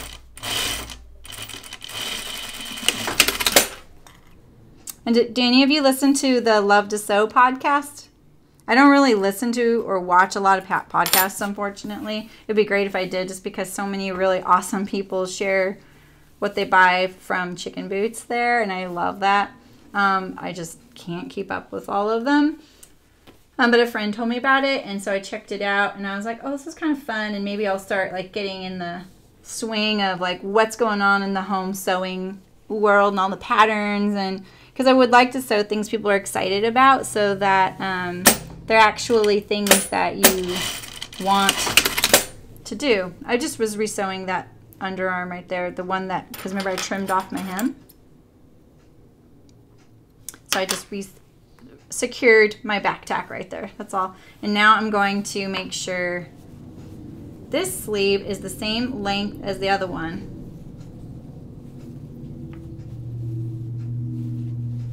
So I'll just compare underarms like this. And see, I can fold up a lot more, just like that. Oh, good. Yeah, Janice, it's really good. Like, so I decided to sponsor it. So that'll be fun.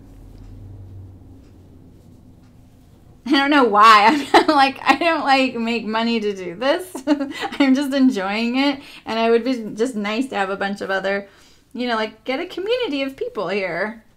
Let's talk. Let's sew together. Maybe we could do a sew along or something. I'm doing this the very unscientific way, but more along the lines of what I know works. So I'm lining up my underarm seam point to that one. That's why I keep adjusting it. So.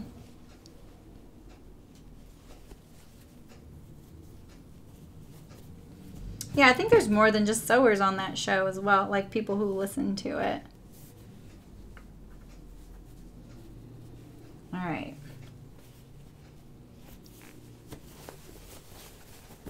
Okay, I'm gonna do it on the inside, just like this. Some of those machines don't have free arms, so this is what you would do. Sew it from the inside. Oh yeah, I haven't listened to that. She's a friend of mine. I have listened to her be interviewed a couple times. We were both interviewed by the same person once, and so I was like wondering what to expect during the interview, so I listened to hers and like my friend Brooke of Sincere Sheep.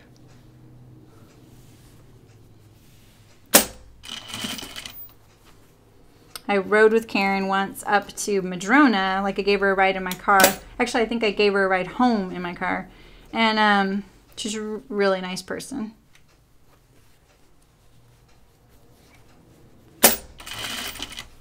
And she had just started Fringe. And I was like, I don't understand what you're doing. Like, wait, it's a blog? You have a website? Do you sell product? I'm like so clueless about what's going on in the world. It was kind of embarrassing. I felt bad.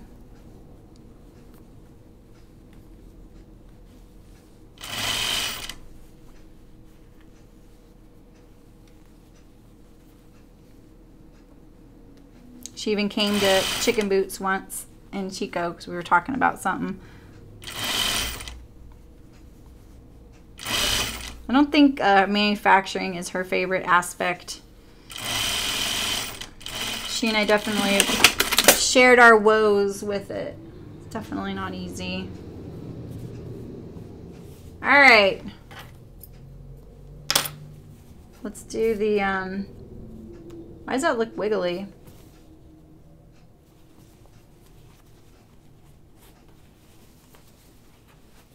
There's my cuff.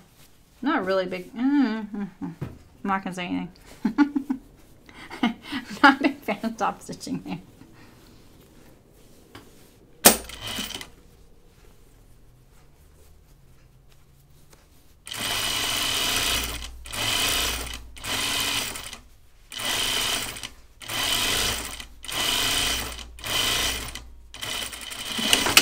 Ah, nice to have a nice little easy step. Alright, let's put our sleeve on.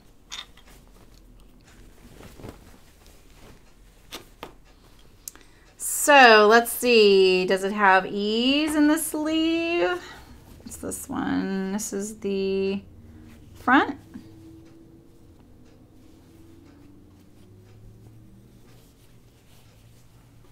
I know I notched two. Okay, this is the back. This one. So that's the back. It goes like this. And I was gonna see, I know if I'm gonna do French seam, I need to do the other way. But I'm gonna decide, I may just do this a regular seam and go and serge it later just so it doesn't take as long right now. So yeah, there is some ease in there, which is great. That means the sleeve will fit better. So we're gonna add our stay stitch along the cap. Just like this.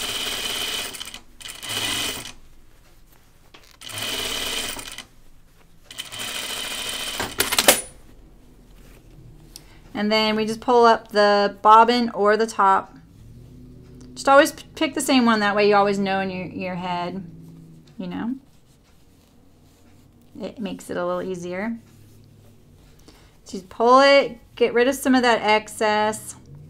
You're not going for gathers. It looks like you have gathers, but you won't have gathers. Just want it to tighten it up a little bit, and then so you get this nice curve in the sleeve for your shoulder right there. That's what you're going for. Okay, so right sides together. And we're going to push our underarm seam and side seam to the back,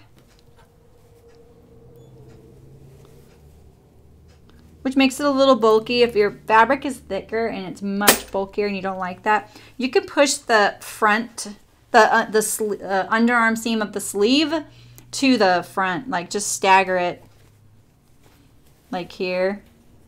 It could go like this. And then that way they're going each different direction. But mine's not very thick. It's a very nice weight of fabric. It's not necessary. And then I'm going to see if there's a notch at the top here. There probably was in the pattern, but I don't see one. Or it's frayed away, because this fabric has a mind of its own. So I'm going to kind of just make my own. I'm going to put it like this and move that up there. That is a very unscientific way. typically a sleeve has a lot of fit issues. And I will admit that's my other gripe about a lot of indie patterns is a lot of them don't have set-in sleeves. They, and I don't know if it's because that they don't like sewing them or they really want it to be beginner friendly. But the thing is, I feel like it's really not that hard to put it in there. And when the garment fits better, more people are going to make it. And so it's just worth it. And I won't typically sew something if I feel like they skipped a set-in sleeve where it could have been really useful. So that's just my own preference. I feel like the fit is way better on a garment when it fits to the shoulders and the armhole. And as a klutz, I think that when the sleeve fits really well, I feel a little less like I might get hung up on things. Because that's what happens with me. I get hung up on things. The sleeve fitting there makes me feel a little less like I'm, you know, fighting my garment all day, you know, so.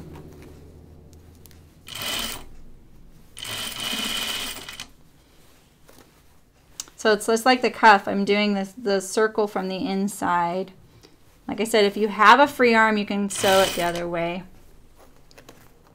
But you do definitely want to sew it on the sleeve side. And you want to come at your seam right here at right angles. So you have a nice, smooth, round armhole.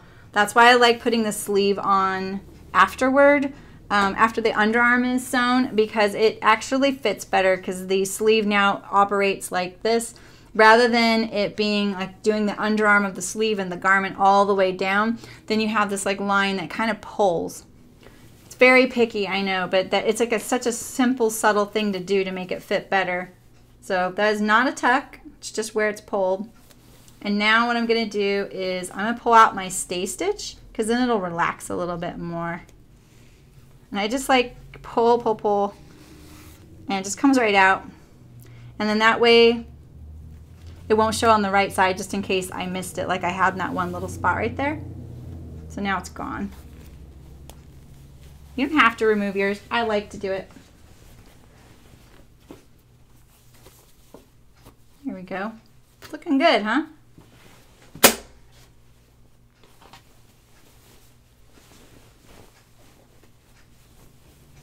All right. By process of elimination, this is my other sleeve because my secondary double notch did not show up very well.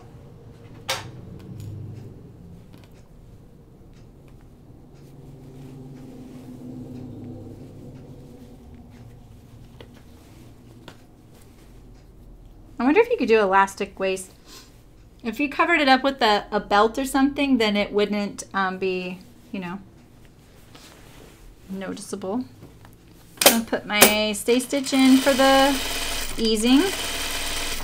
I just go notch to notch from the front back notches, notch to notch.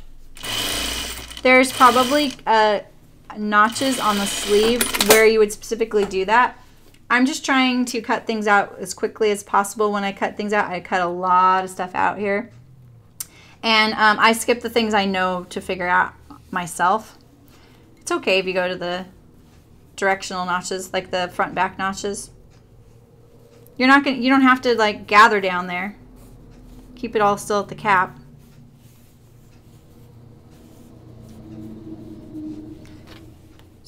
You're supposed to be able to sew a garment by looking at the notches and the markings on the pattern and not having to use the instructions. That's how I feel about pattern drafting. I know, that sounds kind of crazy, but if it's well marked, well put together, you really don't need the instructions except to see how they wanted to do it, because there are multiple ways to do the same thing, and it's good to see how they chose. So for standard things that I do all the time, like putting a sleeve in, I'm just going to do the front and back notches and the sleeve cap notch. That's about it. All the rest of it is the same old, same old. I'll focus my markings on other things that are a little trickier. And I know about how much to gather a sleeve, because the max amount you're trying to get rid of is 1.5 inches if they go by standards. If you're having to ease in the full 1.5 inches in a sleeve, that's a lot. So some sleeves are actually 1.5 inches bigger than the armhole you're sewing it to. And that's why they're really hard to sew in for people. They get really frustrated and they think something's wrong with the pattern. But it's not. That is so that your sleeve will fit really well, because there's nothing to take into consideration this gush of your upper shoulder here. So you need this ease in the cap of your sleeve so that your sleeve fits really well. And you don't want to cut it off. You don't want to skip it, because then you go like this and you can't move your arms very well in your garment. It's kind of why, like, when people skip doing armhole seams and they do something like a kimono block or something like that, that it does feel that way, or the whole garment comes along when you lift up your arms. And so that's because there's no articulation in the pattern to accommodate how your arm moves, because it's its own little creature attached to your body practically. So there it is. And see, all those little puckers, they're just gonna go away eventually. My seam allowance, when I push it to that, and see, now I have this nice rounded sleeve. Can you see that? That's for the gush of my shoulder. I don't know what else you call that. And then, you know, the muscle up here, your bicep. Your biceps are really about here, but right there. You really need, there's no other place to get this girth right here. It's why I like sleeves and pants are so hard to fit sometimes. Spent a lot of time in college just on one sleeve. I think it was 3 months we spent just on drafting a basic sleeve. So it's really important. All right, so what's next? I'm hoping that this, the waist tunnel is next before the buttonhole, because I don't want to have to switch my camera. Oh, I could do my hems. I may just do my vent and wait for my hems, guys, because I'm going to probably wash this, see where the you know, the shrinkage is at, and then I'll do it. All right. Okay, well, it looks like you do cover up the buttonhole. So maybe what I'll do is I'll finish this Saturday morning, and then we'll go on to our next garment. So I'll put my buttonholes in. I'll wash the dress and see how it fits, and then what we need to do. So yeah, let's look at our dress here. So professional, huh? I'm gonna try it on. I'm nervous about the collar, how it fits. Because see, this kind of collar